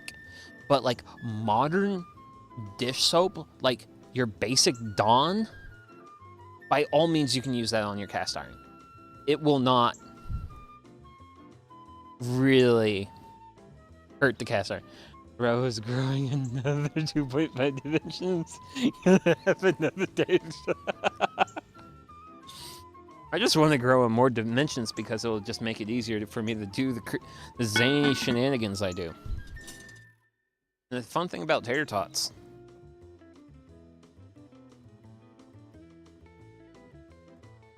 is you roast them. Whoa, bird. Bird.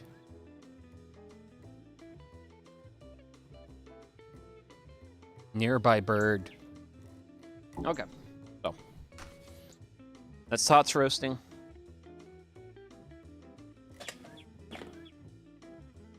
Guess what? Cutting board Coon is back in action once again.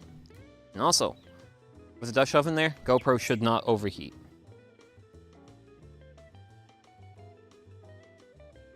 If GoPro Coon overheats,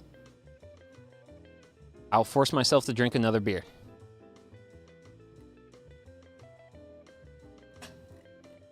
Pop. Forget a second chocolate cake on a plate in the... Oh no, the oven on for that roast. And the preheat beeper goes off way early. Took the cake out and it warmed up piece. No damage. Oh no. Now, so actually speaking of fun things you can actually do to take care of your cast iron. For your cast iron, by all means, use soap and water. But after you've used soap and water on your cast iron, take either your cast iron Dutch oven in this case, or like a skillet. Throw it back on the oven burners or even in the onion. Oven, not onion. Oven. Sorry guys, I've been drinking today.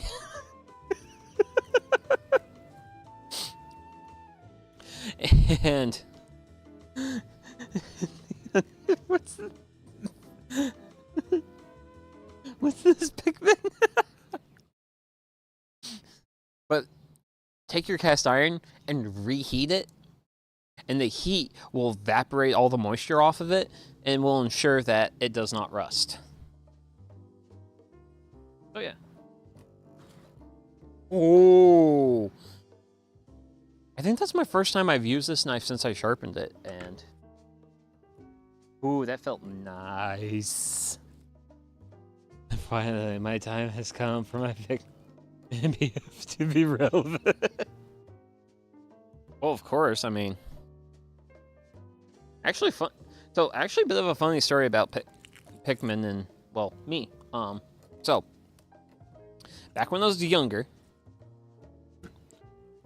there were two brand spanking new consoles out. The first console in corner blue was the Game Boy Cube. And in the red corner was the PlayStation 2. I wanted the GameCube to play Pikmin. My sister wanted the PlayStation 2. So both us siblings were fighting over what was going to be the next console for the family. And, well, I lost. I lost that fight just because my parents and, well, also my sister made this argument. The PlayStation 2 plays DVDs and CDs. And so we didn't get a GameCube. I did not get a GameCube. I did not get to play Pikmin. Womp womp womp. GameCube enjoyers represent. I'm sorry, there's on. I didn't get the GameCube.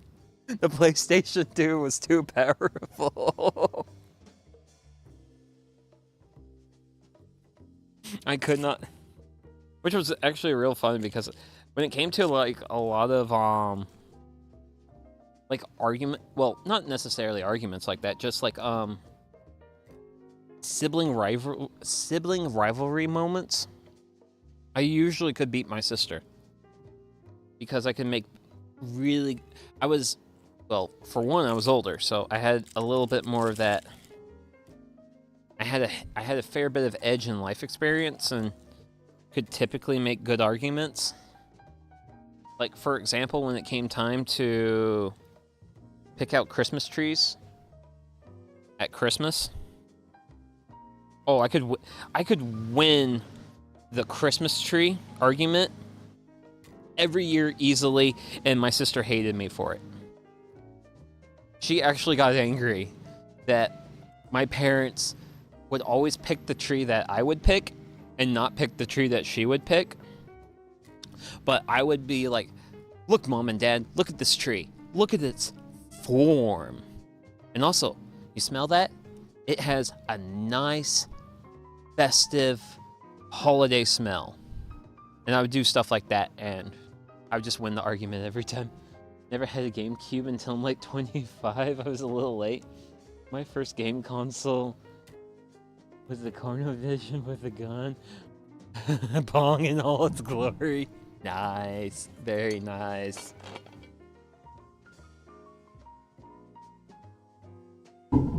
I mean, my family's first console was an NES.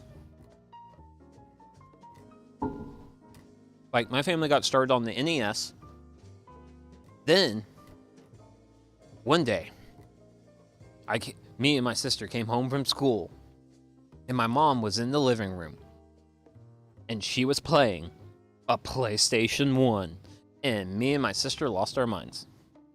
Because it was like, oh my gosh, the PlayStation 1!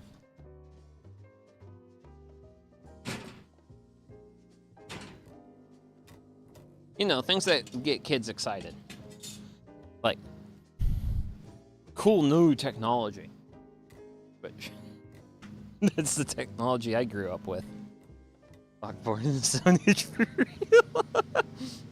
I'm still waiting for Bong to... Oh man.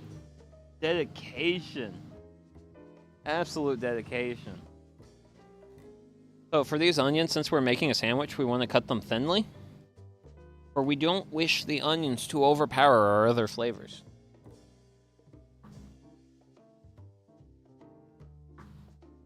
But you know what? I also like onions. I like onions to an unnecessarily amount.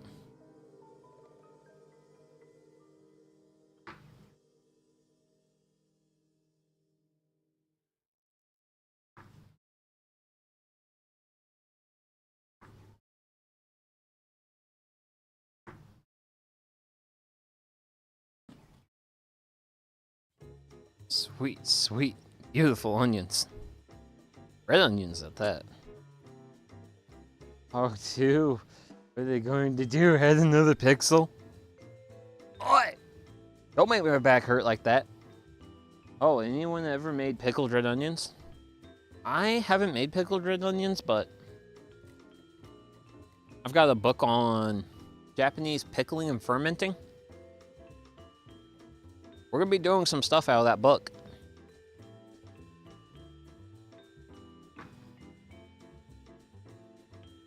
I'm going to become the best fermentation VTuber.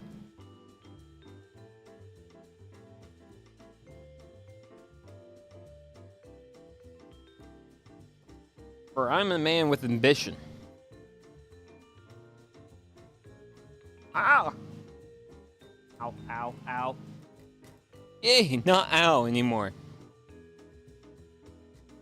I think Breakout was originally named Pong too. What?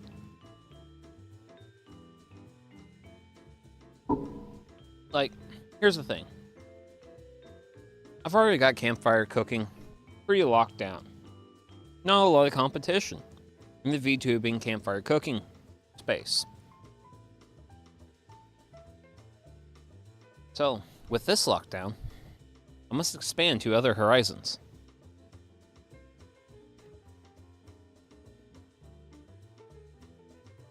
I mean, we are going to be doing some blacksmithing Sunday. And make shorts of how to ferment stuff. Oh man, shorts. That's what the cool kids do. I'm not cool enough. I made mustard pickles before. Ooh, mustard pickles. Oh yeah. Have a nice, wholesome, fermented community around here.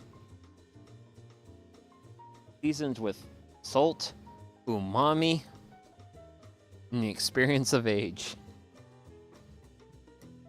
Actually, the way we handle salt around here is we just drink enough beer to get the salt out of us. Because yeah, that's actually a thing that can happen. You can drink enough beer to basically you expel the salt out of your body, and then bad things happen. That happened to my dad. And being my dad, he made the decision to be like, huh, if beer makes the salt go away, then I need to consume more salt. So he started drinking V8s. And that's how my dad handled that problem. Chat, that is not a way to handle that problem. And there we go. Whoop. Yeah, my fire's starting to die down. I think it needs some poking. Oh, Jesus Christ, my dad did the exact same thing for Circle.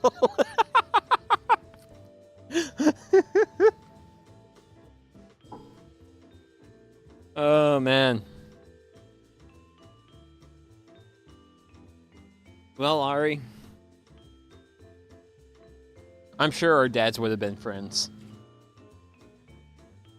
Our dads would have been friends. And then we would have been like, darn it, stop hanging out with your bad friends. Oh my gosh, I remember when my mom was like, nagging my dad about him hanging out with his quote-unquote bad friends. But the thing is, Dad's bad friends stuck around longer than Mom did because, well, Mom also did not take care of her health. And it's for these and it's very seriously for these reasons why I'm very insistent on people taking care of their health. Like as much as I like being like hee hee ha ha, I have booze, but that's my first beer for the day. It's not terrible.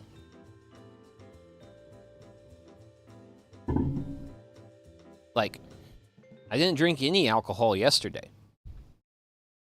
And that's really the biggest difference between me and my dad is Dad drank alcohol every day. Me, I take breaks because, well, I don't want to die.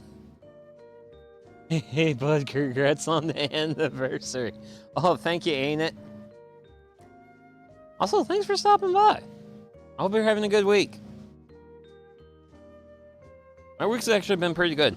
Actually, speaking of things that's made this week somewhat particularly good, is I've been getting off work at very okayish times. Like, work hasn't tried to keep me over for very long, which I've been kind of like, I'm kind of like not expecting that. I mean, I'm like, I like it. I like not having to stay over. Not staying over is good. But I'm kind of eyeing it with a little bit of suspicion, but I also think there might actually be a reason for that.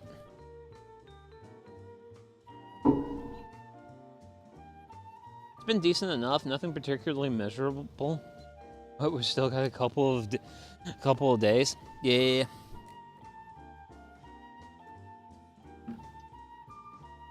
Everything's just, it's going. But yeah, I think it was supposed to be this week my raise was supposed to kick, well, supposedly my raise was to kick in, but I asked work for, rather than more money, I asked for more time off from work. So I'm wondering if work is just giving me more time off. Woohoo! That Dutch oven's pretty warm on the sides facing the fire. Just a lot of waiting on suppliers' equipment to go down. Oh man. From school's an alcoholic. He was a lawyer and had money. Drank excess all the time. He went into intensive care for almost a year. Pancreas was shot. Yikes. Time off is always nice. Yes. Oh yes. Oh gosh. Like if I could work. Like, here's the thing. They were originally going to be. Sorry, he's still a lawyer. Like, originally I was going to get a $2 an hour raise. But when I asked for, like, more time away from work, I think they might want to just reduce my working time. And be like, there you go. In which case, like, if I could, like, consistently work, make the same amount of money that I do making 8 hours, but get my work day chopped down to 7 hours, holy smokes. That's some high-class living right there.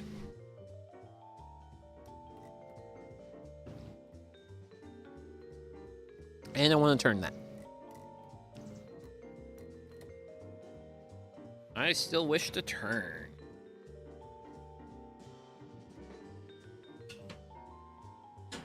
And turn it, I cannot. It's seized by the grates. Actually, I can pop that out. Aha, popped it out. That'd be pretty sweet. More free time in the day is so powerful, yeah. Well, it's also just more time, well, for hobbies. Which, Jiminy Chris. That's a little bit different. It's a little bit. I do want to take the heat down.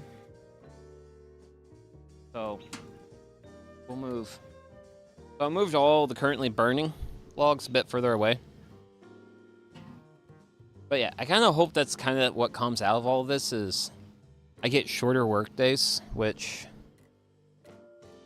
for a guy who has this big pile of firewood in the driveway that I want to get diced up, I have a garden to take care of, I gotta hang out with all you guys. Also, thanks for hanging out with me. Having slightly shorter days helps a lot with that.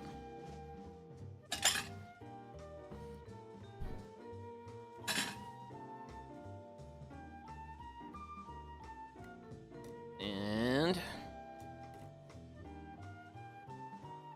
our second ingredient to slice and dice is the humble but mighty tomato. Very powerful. It's a very powerful fruit that true cooks utilize it as a vegetable.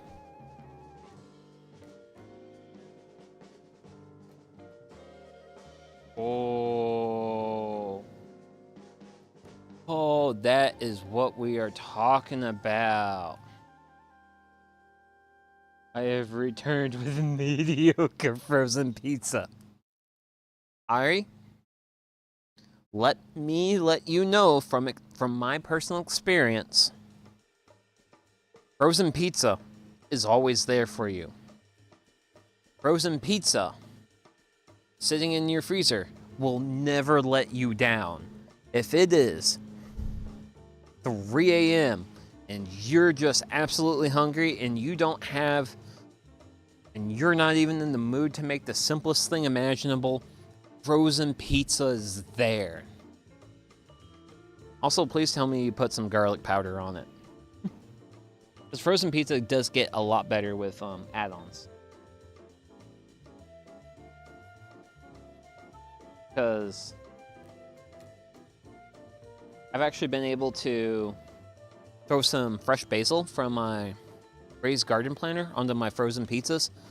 Oh my gosh, I so terribly miss adding fresh basil to my frozen pizzas.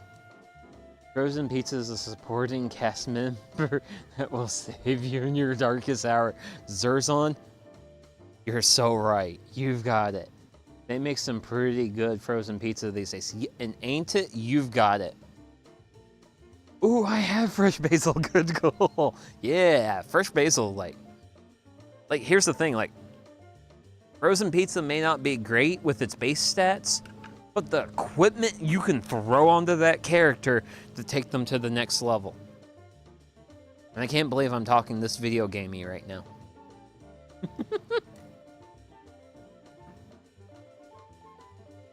But yeah, going back to what Ain't It said, good frozen pizza nowadays. So there's a grocery store chain where I'm based called the Kroger. Kroger has a private label brand called Private Selection. They have the Kroger brand and then they have the Private Selection. The Private Selection's like the uppity brand. Private Selection frozen pizzas are great. Now, they're great for a couple of reasons.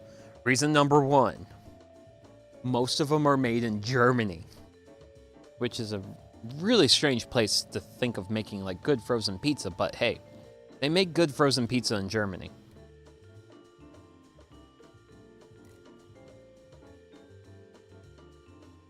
The downside with the Private Selection pizzas is originally they'd be like, I think they'd be like $6-7 for a pizza, but now they're closer to 10.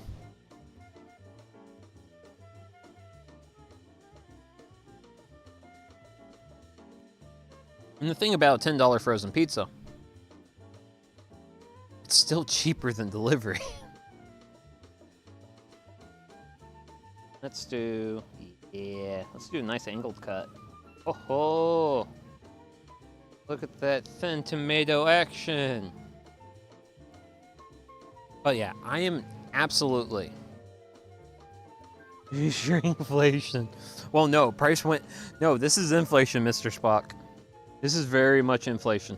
This is inflation driven by the T word. The T word being tariffs, which literally my reaction to a lot of that was like, okay, you can mess with a lot of things, government, but when you touch my frozen pizzas, you're going a little bit too far there, buddy. If you're making my frozen pizza more expensive, we're gonna have to sit down and have words about that. Because I don't appreciate you making my pizza more expensive. Because I know my pizza comes from a foreign country. And also that's probably why it's good. I'm sorry, Americans. Like, American stuff is not associated with quality. Like, think about what we were talking about earlier. Just because it's American doesn't mean it's great. Now, granted, if it's American, it's still freedom. Oh, I believe in cornucopious amounts of freedom, but that chainsaw still has a 4-letter word on it. And it has all the safety features of a 4-letter word. Fertilizer will be expensive and hard to get. Yeah. That's actually the great thing about doing my home gardening with bone and blood meal.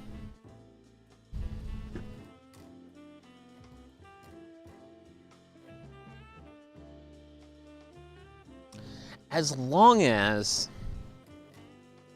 I have a bone to pick with people, I can always get my hands on more blood and bone meal.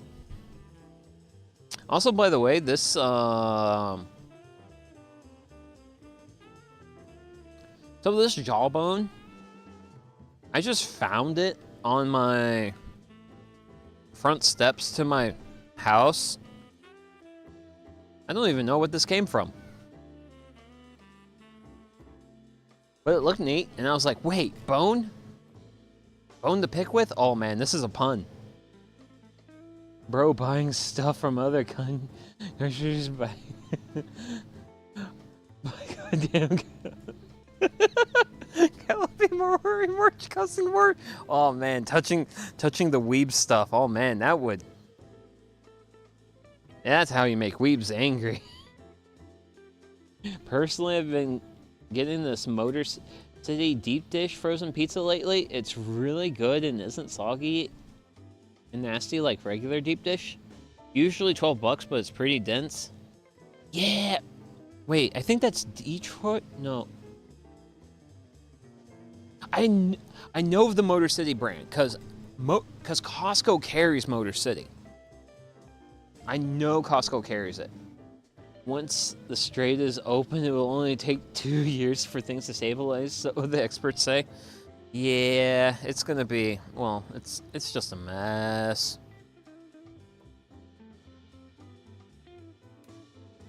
I mean, that's geopolitics. It's just a mess. And at the end of the day, it's just a mess built around people who can't understand how to get along. Local skinwalker left you a little gift, I guess.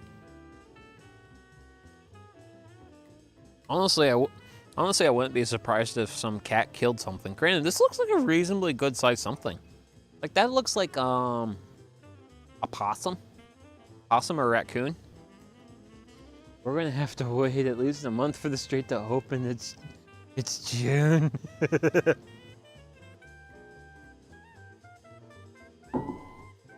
I don't know, it's real funny to see an individual who thinks he can be a big tough guy and be like, man, why couldn't anyone be a little bit harder on these peoples?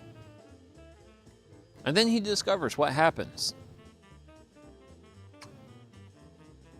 What happens when people are having to like tightrope around complex global logistics and politicking, and then you just try to do stuff. Bad things happen. Yeah, but just like bad things happen. But granted, like this jawbone is probably at least like 4 inches long.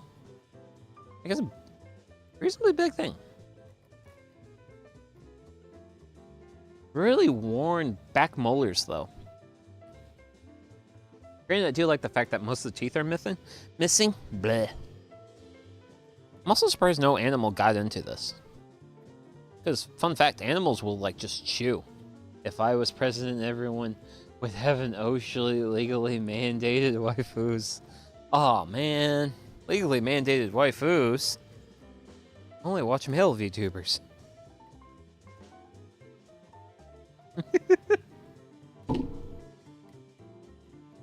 Okay. So the fun thing with a sandwich is it's very easy to make. Because Yep. Okay, sweet. So, as far as dicing up some onion and dicing up some tomato, that's all I gotta do.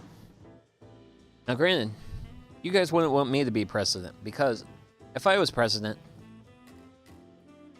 hot damn would there be some sick public transit happening. Because I like public transit. I like trees. I like trees a lot. There'll be more trees.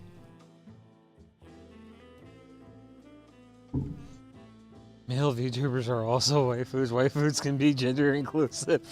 Trains everywhere. Yes, trains. Trains as far as the eye can see.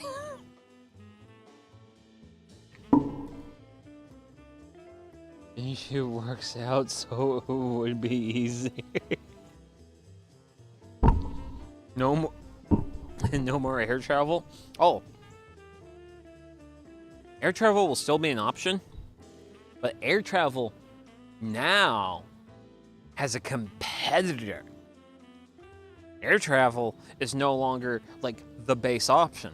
Air travel has to prove itself to be better than trains. Unless it's electric blimps. I think I've seen some people wanting to make blimps a thing. Actually, let's take a look at these tots. And not carry the grate with it. Whoa! Which all?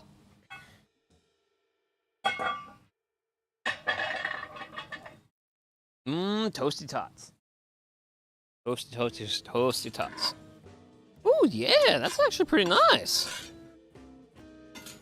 Just a little bit of char to them? Oh, this is what men live for. Slightly charred carbs. That's what they call Bartholomew. Make it in the poutine. Oh, hey, kitty. Kitty walked by. Neat. So, Mr. Spot, in order to actually make poutine, I need cheese curds. I'm not in Wisconsin. I do not have access to the cheese curds. But I do wish to make the poutine at some point. Now, so these are looking pretty toasted. So, I'm gonna kind of just like let this rest in the Dutch oven for a little bit. Any cheese works on poutine. Come on, Mr. Spock. I can try to be a little bit next level.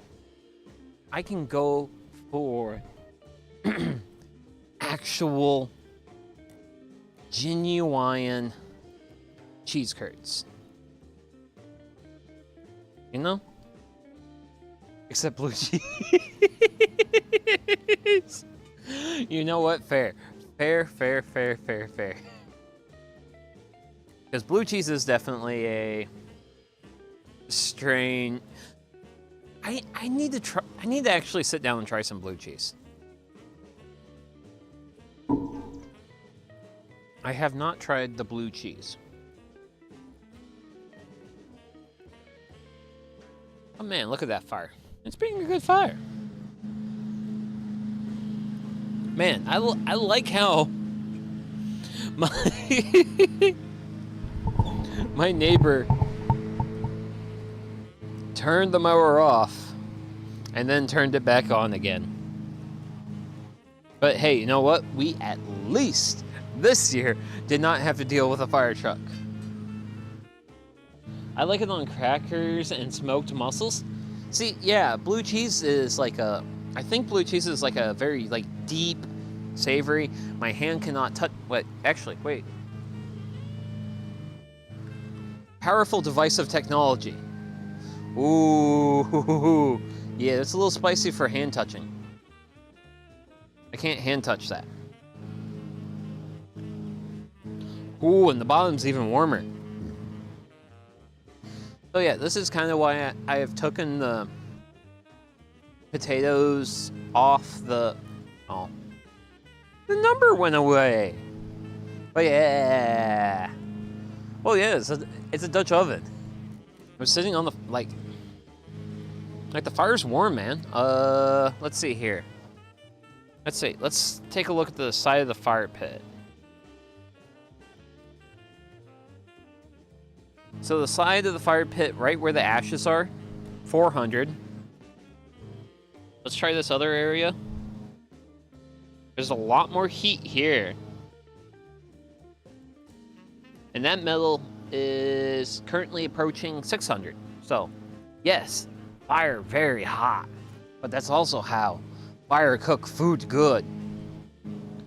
I love the mower frustration. I think the only thing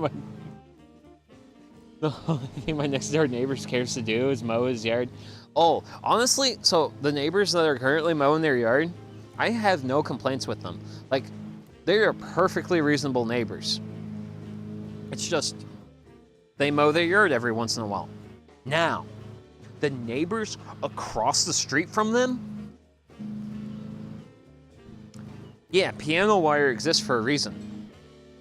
Because I was noticing this last time they were mowing their yard. The husband and the wife each had their own mowers and were mowing the yard in a different pattern so that way the grass would look nicer.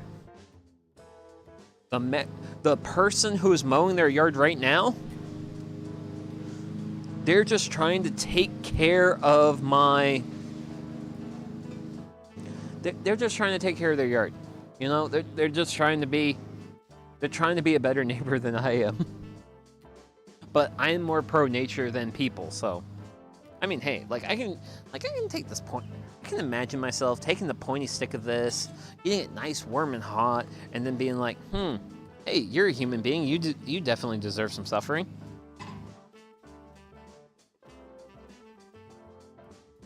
Because I'm more pro-nature than people. But they're just a person trying to make their... They're trying to be a member of society. Whereas me, I see the society and I go, how can I be like in society but also kind of like away from it? And that's part of the reason why I'm a homesteading VTuber. Like chopping my own firewood, using that firewood to cook food, growing food, trying to be independent and pro-nature. Most importantly, pro-nature.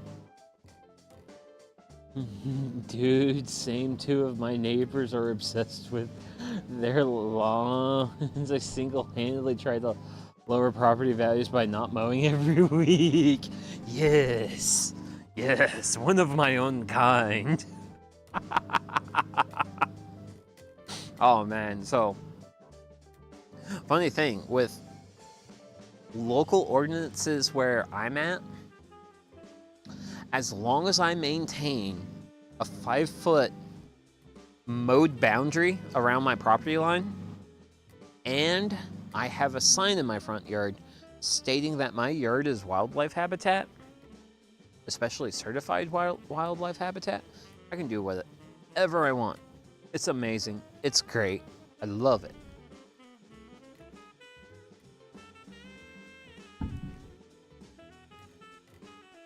I also fought for that regulation, because of course I did. So, I want to put this somewhere. Leave the mowing till I have to I have to. Usually tall takes 2.5 times longer, but it saves 2 times mowing, so I'm actually saving time. Spock logic. There you go, Mr. Spock. Funny enough, I am actually trying to do something similar. Sorry, but I can't stand my yard looking growing up. I mow pretty frequently during the summer and try to keep things looking well kept. I mean, ain't it? That's fun. Like, you have thing and you wish for it to look good.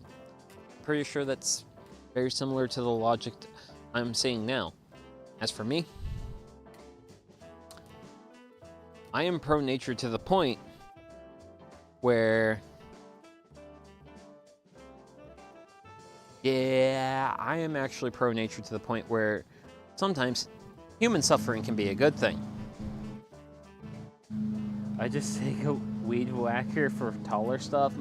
Most of my lawn is wild strawberries, so it's only a few stragglers. Oh man, that's actually nice. I'm trying to grow a lot of trees to get enough shade to where stuff like that happens. I do have a ton of trees in my yard, though, and I hate it when people just totally scalp their grass so it's barely an inch tall. So we've got a little bit closer to like central, which is fine. I'm joking a little. I mow regularly. Oh, come on. Oh, come on, Mr. Spock. You can be wild and woolly. Like, granted, actually, speaking of letting grass get tall, that's actually the biggest reason why I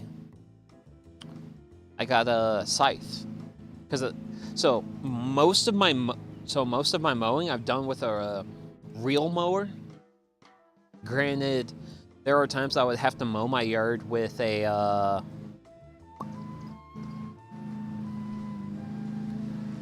weed eater because I would have to, because the grass gets too tall. And when the grass gets tall, the rotary mower does not like it.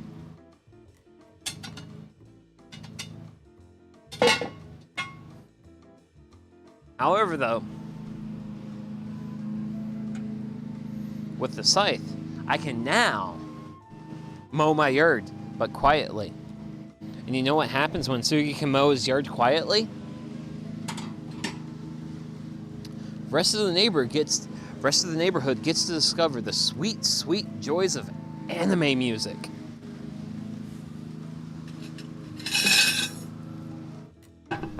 So, I think it's time this bitch makes a sandwich. Okay. It's a big yard and you bits to go through. Woof. Woof.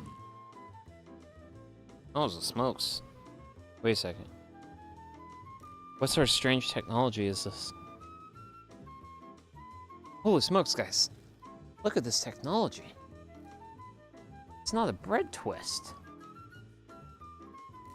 It's a bread peel. What strange technology will they come up with next? Okay. So, I have some extra sourdough bread. That's a nice thick cut. So, we're just gonna go in with one sandwich. The fuck are they putting bread bags up there?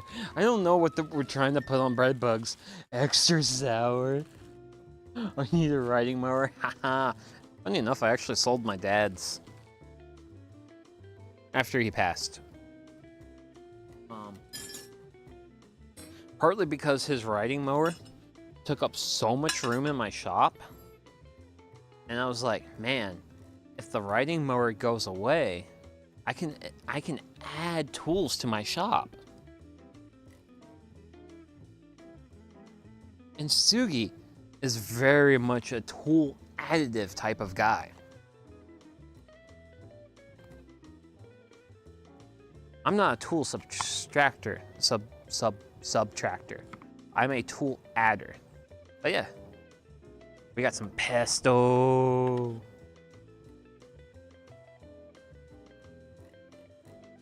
I gotta defeat the plastic packaging though.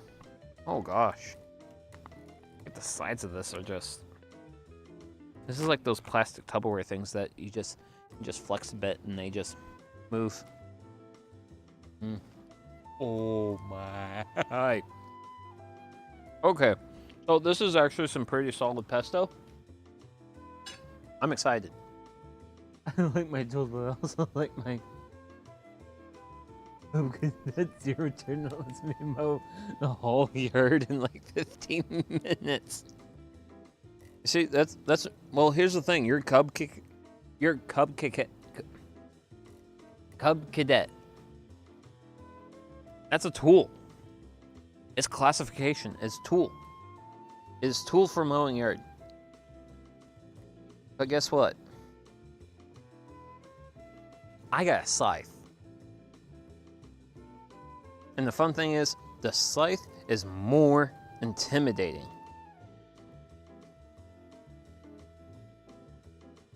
Also, I think one of the biggest reasons why none of my neighbors would want to pick fights with me is simply because of the fact they hear the sounds of that I make when I split firewood, and they're like, "Man, we can't pick a fight with that guy. He'll just beat us to death."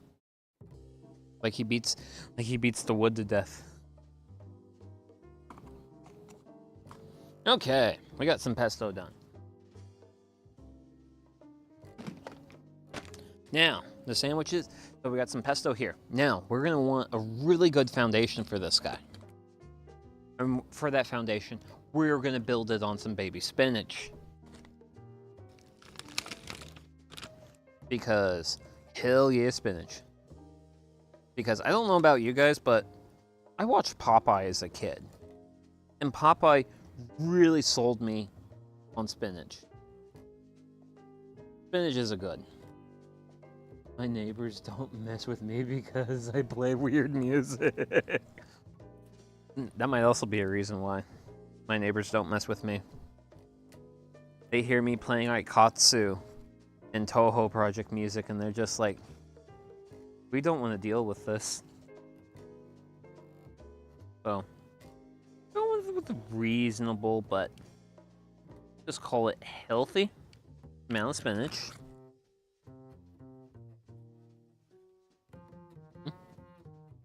I was thinking of getting a milking goat just to move it around the yard every day.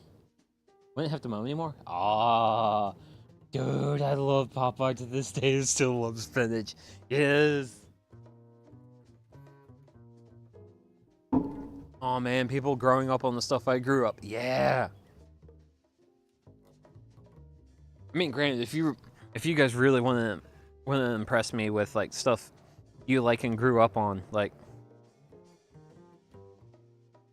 I just need one of you to say something positive about Megas XLR, because dude from Jersey operating a giant robot and just being like, I'm just a dude from Jersey operating a giant robot, and then going on Shenanigans Fun was such a good cartoon, and Cartoon Network canceled it.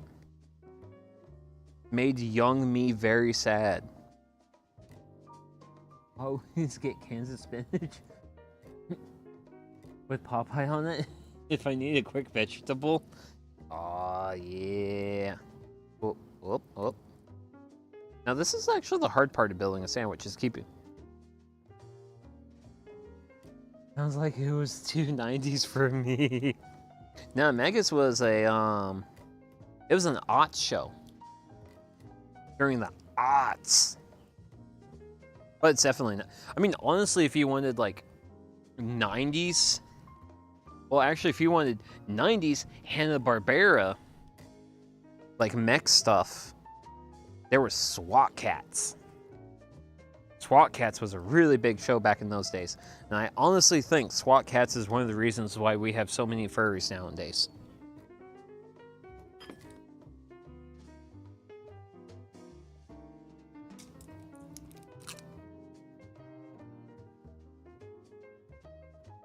What constitutes weird music? Oh man. Also, Mr. Spock, technically the music you're listening to right now can be considered weird music, even though it's literally just jazz. Oh, yeah. So, next we've got some Mount Olive roasted red peppers. Actually, do I just want to grab these guys? Yeah, we'll just grab. We're gonna grab and glop our sandwich. We're just gonna grab and glop the sandwich with some roasted red peppers. German industrial music is weird. Song Any Depresses, but the only song covered by or any of the songs. Wait. By Brat Cookie Box. Oh. Okay. So we got spinach, onion, pepper. Oh yeah. We cannot forget our friend, our ally, in justice and peace. The tomato. Yeah. And then I think this is great.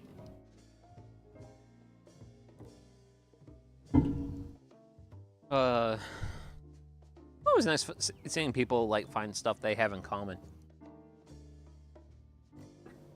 So, it's now time for the final ingredient for today, and that is feta cheese. Because we're making a sandwich.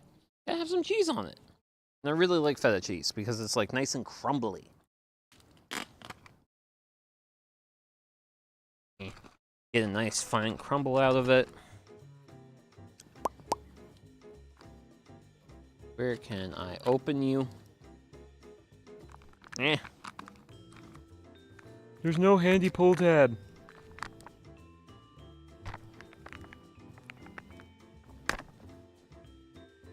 Don't the food manufacturers know? Plastic is Sugi's weakness. Okay. This is gonna get ridiculous. This is getting ridiculous.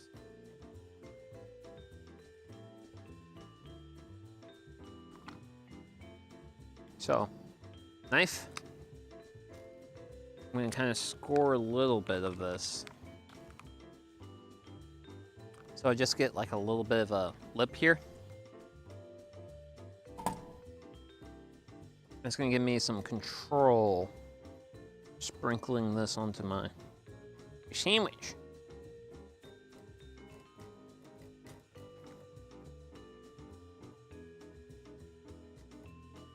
Because I just want a little bit.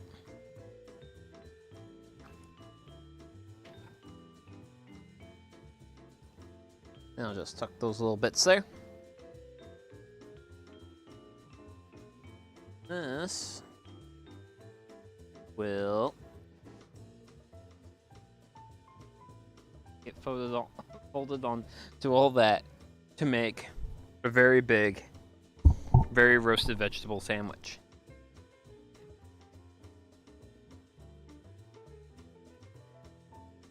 That's a $10 sandwich.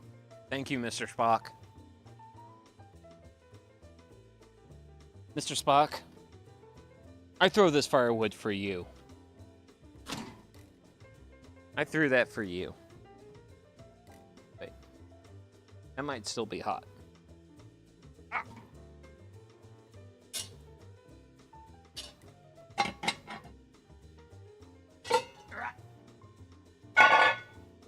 Woo. Subway could never make it. Oh gosh. If I got compared to Subway, I would be angry. Like Subway's like hot garbage. Like Subway. We need to do some science on figuring out how you made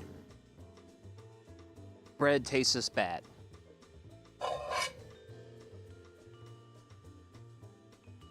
How Subway made bread taste bad. I want to know.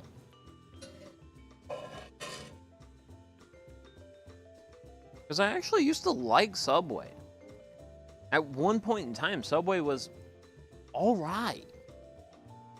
Not amazing, but at least alright. You know what? Those toppings make me think of pizza. Pesto and all the whole base pizzas are so good. Oh, ain't it? You sure know. Like a good pesto-based pizza, incredible.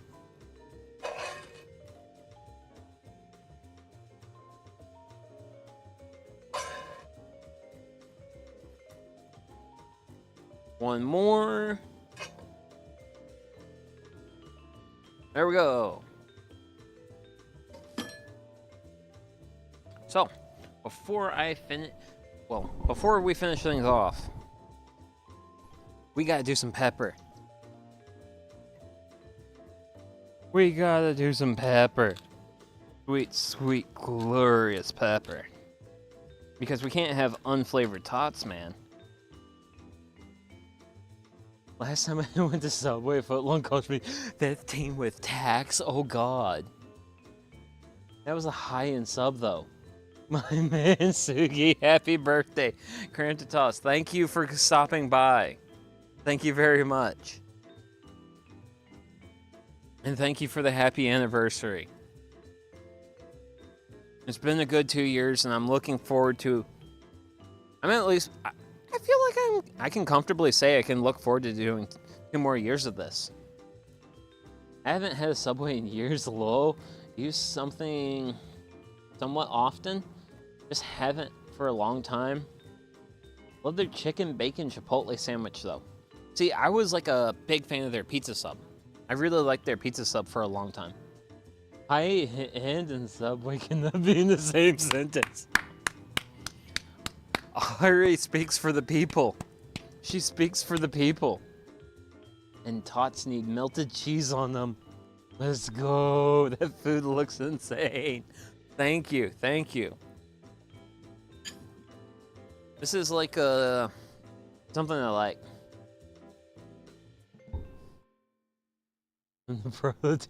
Let's go. So, we can actually have some tots without a decent sprinkling of salt. So we're going to be hitting these bad boys with some good old salt. Because, well, they're tots, man. They're tots. I don't know. Those Subway cookies were... Hey. Ain't it? You're right. You're right. Like, the Subway cookies were good. Subway did have good cookies. But the thing is, like, you're a sandwich place, and your bread's garbage. You're supposed to do sandwich things, but your bread's garbage. Like, how do you do this? How do you do this? Okay, the more expensive. Okay, so, for the campfire cooking portion of today's stream, we have tater tots and vegetable sub with roasted red peppers, onion, red onion, sliced tomato, baby spinach, pesto sauce, and feta cheese. If this was served to me at a restaurant, I would be absolutely ecstatic. I think I only went to Subway twice, and it was around 15 years ago, which should have been time where it was still kind of alright, so no complaints. Yeah. Subway 15 years ago was alright. Like, Subway from when I was a kid was alright. It was cheap and alright.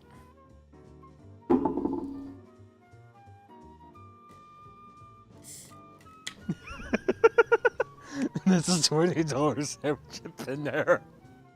Shucks, if I paid $20 for this, I'd be angry. Shucks, what did I pay? What did I pay in ingredients for this? Because I paid like... In terms of ingredients... I paid like, well, honestly, maybe $30. The bread was expensive. Well, no, it was like $17 for a loaf. It was somewhat pricey, but I mean, I'm sure it's good. But yeah, it's not a. If I could buy this for, actually, wait a second. If I could buy this whole plate of food, for $15, you know what? I'd be like, it's all right. Especially if I could get this at a brewery. When you see cheap and our price, just say, be known that I do not pay my husband. He's free. What's it's actually, it wasn't 15 a loaf. It was closer to 7. This was closer to $7 a loaf, I think. It was like $7 or $6. It was in that range. It was like thankfully I'm at the point in my life where I can afford to have like slightly more premium ingredients for things, and therefore I buy slightly more premium ingredients. Oh wow.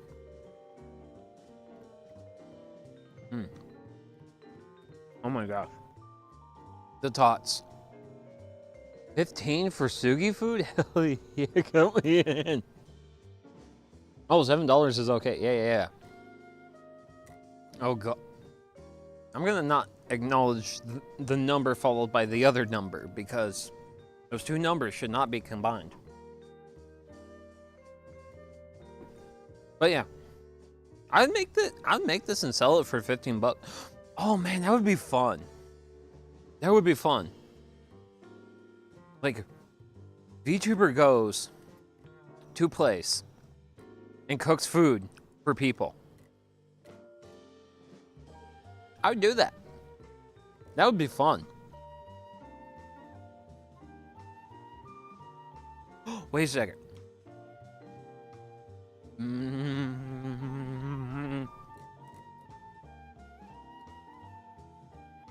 Imagine. Sugary lemonade sandwich. I get a food stall off guide or something. Be another Anthony Bourdain. Oh gosh, okay, Mr. Spock. Anthony Bourdain is an absolute legend. I cannot hope to fill shoes that big.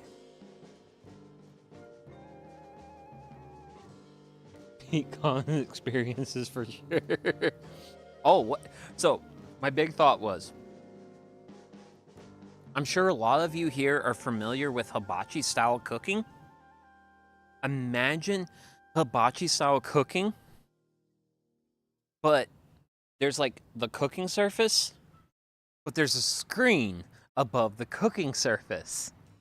In the screen, there's a VTuber there. So it's like a hibachi style grill, but there's VTuber. Oh, I would cook all day.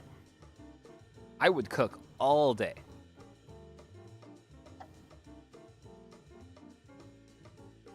It would be fun. Yeah, teeth fall. Anthony Bourdain shoes. Yeah, but the man's a legend. The man was incredibly passionate about food, and I loved watching him. The screen with the Subway Surfers. What if VTuber uses robot arms to grill? Let him cook food and idea. Okay. Guys, I've been staring at the sandwich, and I really need to do something about consuming this sandwich. Evening, fellers, happy anniversary, Suki. Oh, and boy, thank you very much for the happy anniversary. It has truly been a fun 2 years, and I'm looking forward to doing this more. How much more, I don't know, because I'm currently VTubing my slow life hobbies in my 30s, and my 30s will eventually end. Who knows? Maybe if I turn... Actually, no, it would be funny if I turned 40 and got a new model. That would actually be funny. I hope, guys, something's wrong. And it's just my 40th birthday stream. It's awesome. How you told this story can never be replicated. Yeah, Anthony Bourdain was just like... He was like one of those food people who was like on another level. Like truly on another level. Worthy of the utmost respect. Oh. I have an absolutely loaded to the gills vegetable sandwich.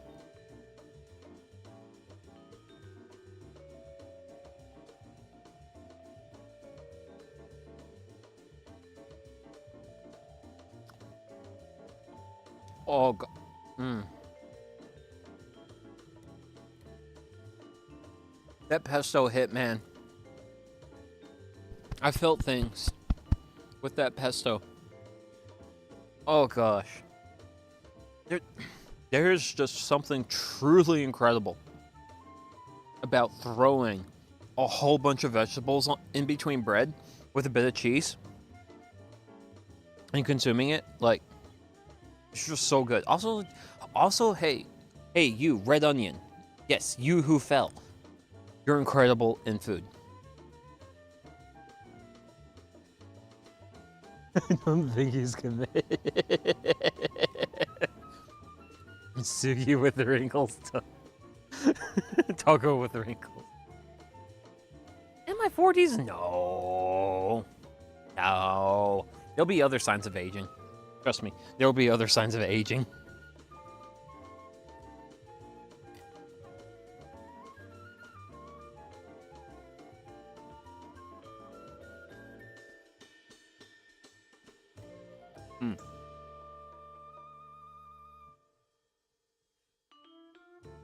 Transitos, you understand me. You truly understand me. That me and Red Onion have a blood pact and that we stand together side by side till the end of time. Prescription safety glasses. So funny enough, like I already wear a prescription. Like, I'm already in that camp, but honestly, I wear these because I was born with a lazy eye. And for those who don't know, funny enough, I, as a kid, got the best prescription ever. And I did not take that prescription.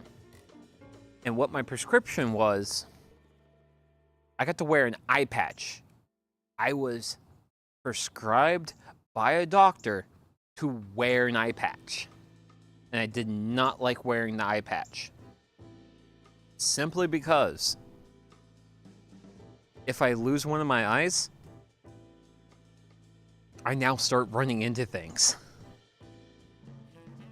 Oh wow, those lenses seem quite hefty. Toe glasses, sweet. Oh my god, that's so cool. But yeah, I was actually prescribed an eye patch by an optometrist because I had a lazy eye. And the fix for a lazy eye is to cover up the good eye with the eye patch and then force the lazy eye to not be lazy anymore. That's how this prescription's supposed to work. Also, I need a tot. God, tot good. Potatoes good. Much happiness. But yeah, I was actually prescribed an eye patch. Didn't wear it. Suffered no consequences. Until the day I first went to the DMV and I failed the eye exam and my mom was so pissed at me. She's like, damn it, Sugi, you should have wore your eye patch as a kid. Then you wouldn't have failed the driver's exam. And young Sugi was just like, why is my mom so... Like, my mom was angry that I failed the driver exam on vision. Because I passed the written test. Passed the written test flying colors. Vision failed. What, no Heinz matchup on the tots? Tots don't need that. They just need a little bit of salt, a little bit of pepper, and they're great. I mean, granted, Mr. Spock, I will agree, a little bit of cheese can be good, but I'm also a big fan of simple is good too. I remember when I was like 6 years old, and my older sister started to use glasses. I got so jealous, I went to a bunch of eye examinations and said just to get my own glasses. Oh man. In my world, so actually, fun story about me and my sister. Well, after like 5 years of time, my family finally took me and my sister to the dentist. But my sister had some teeth problems, so she was stuck in the dentist for a little while longer. So my family was like, hey, Sugi, your sister's taking a little bit longer than normal. Are you okay with foregoing your appointment at the dentist? So that way we can continue to work on your younger sister? And me, as a proper older brother, was like, yes, that is most permissible. By all means, let my younger sister be in that dentist chair for as long as possible, and may I continue to dodge that dentist chair. I continued to dodge that dentist chair until I had actual problems. 6 years later? I don't know. Eventually, one noble young man. Eventually, my tooth problems got so bad. One of the fun things I could do is I could tell whether or not my head was tilted or not by the fluid in one of my teeth. Like I could just like I could tell how level my head was based off of the fluid in one of my teeth. Like, oh, if the pain is leaning to this direction, I'm leaning to that direction. If I lean to this direction, the pain's in that direction. That was a fun superpower I got out of that. But I eventually got it fixed. Like the dentist after watching the movie called Martin Man as a Kid is safe. Okay, wow, this is a superpower. Internal teeth. Guys, the ghosts. Yeah. Oh no, light mode. Oh man, it's been a while since light mode. Like shucks, the days have been so long. It's been a while since we've been hit with light mode. So, building superpower level anything. Well, yeah, having an internally built level is certainly a superpower. Okay, so I truly wish to devour this food. It has truly been a wonderful stream. Let's see if there's any cool people doing cool stuff. Ooh, I see some cool people doing some cool stuff. What do we got going on? Ooh. Well, that is certainly a neat Rooney. That. Okay. What? Because I don't think I have done that. Well, Mr. Spock, you Have a great rest of your day. As for me, I have a target. So, this is Zerzon. He was in stream earlier.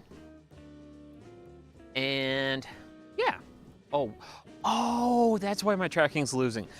I'm losing so much daylight. I'm getting stiffer. Okay, so this is Zerzon. He stopped by earlier. He wished me a happy anniversary, and I haven't rated him yet. He's a cool dude. Looks like he's playing a new game. So, I'm gonna chill out in his stream for a little while I enjoy this fabulous food. And with all that, hell yeah, Serious Faithful Go Rifle. So, with all that, allow me to say, thank you very much to everyone who's tuned in today. It's been a great 2 years of VTubing.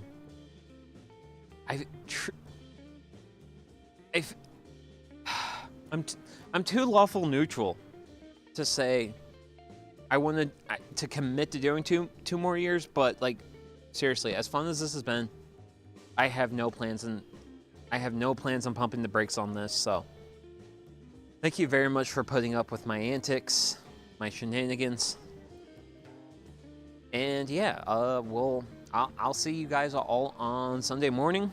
We'll do some blacksmithing. We'll have some fun. But yeah, there's delicious food. Bro, eat your sandwich already. It's been funny tuning in today. Okay, fine. I will eat my sandwich. I'll be happy. Thanks for the flames. Love what you make. Oh, thank you. Thank you very much. And Kiwi, congratulations. You tuned in at the end of stream. But still, thank you very much for tuning in. For as you can see, I am out of daylight. But yeah. There's a link up there. I'm gonna be hanging out in another cool VTuber stream. I did it again today. My turn, luck. Well, I hope you have a great rest of your week, Kiwi. And yeah, I've got food. I got a sandwich.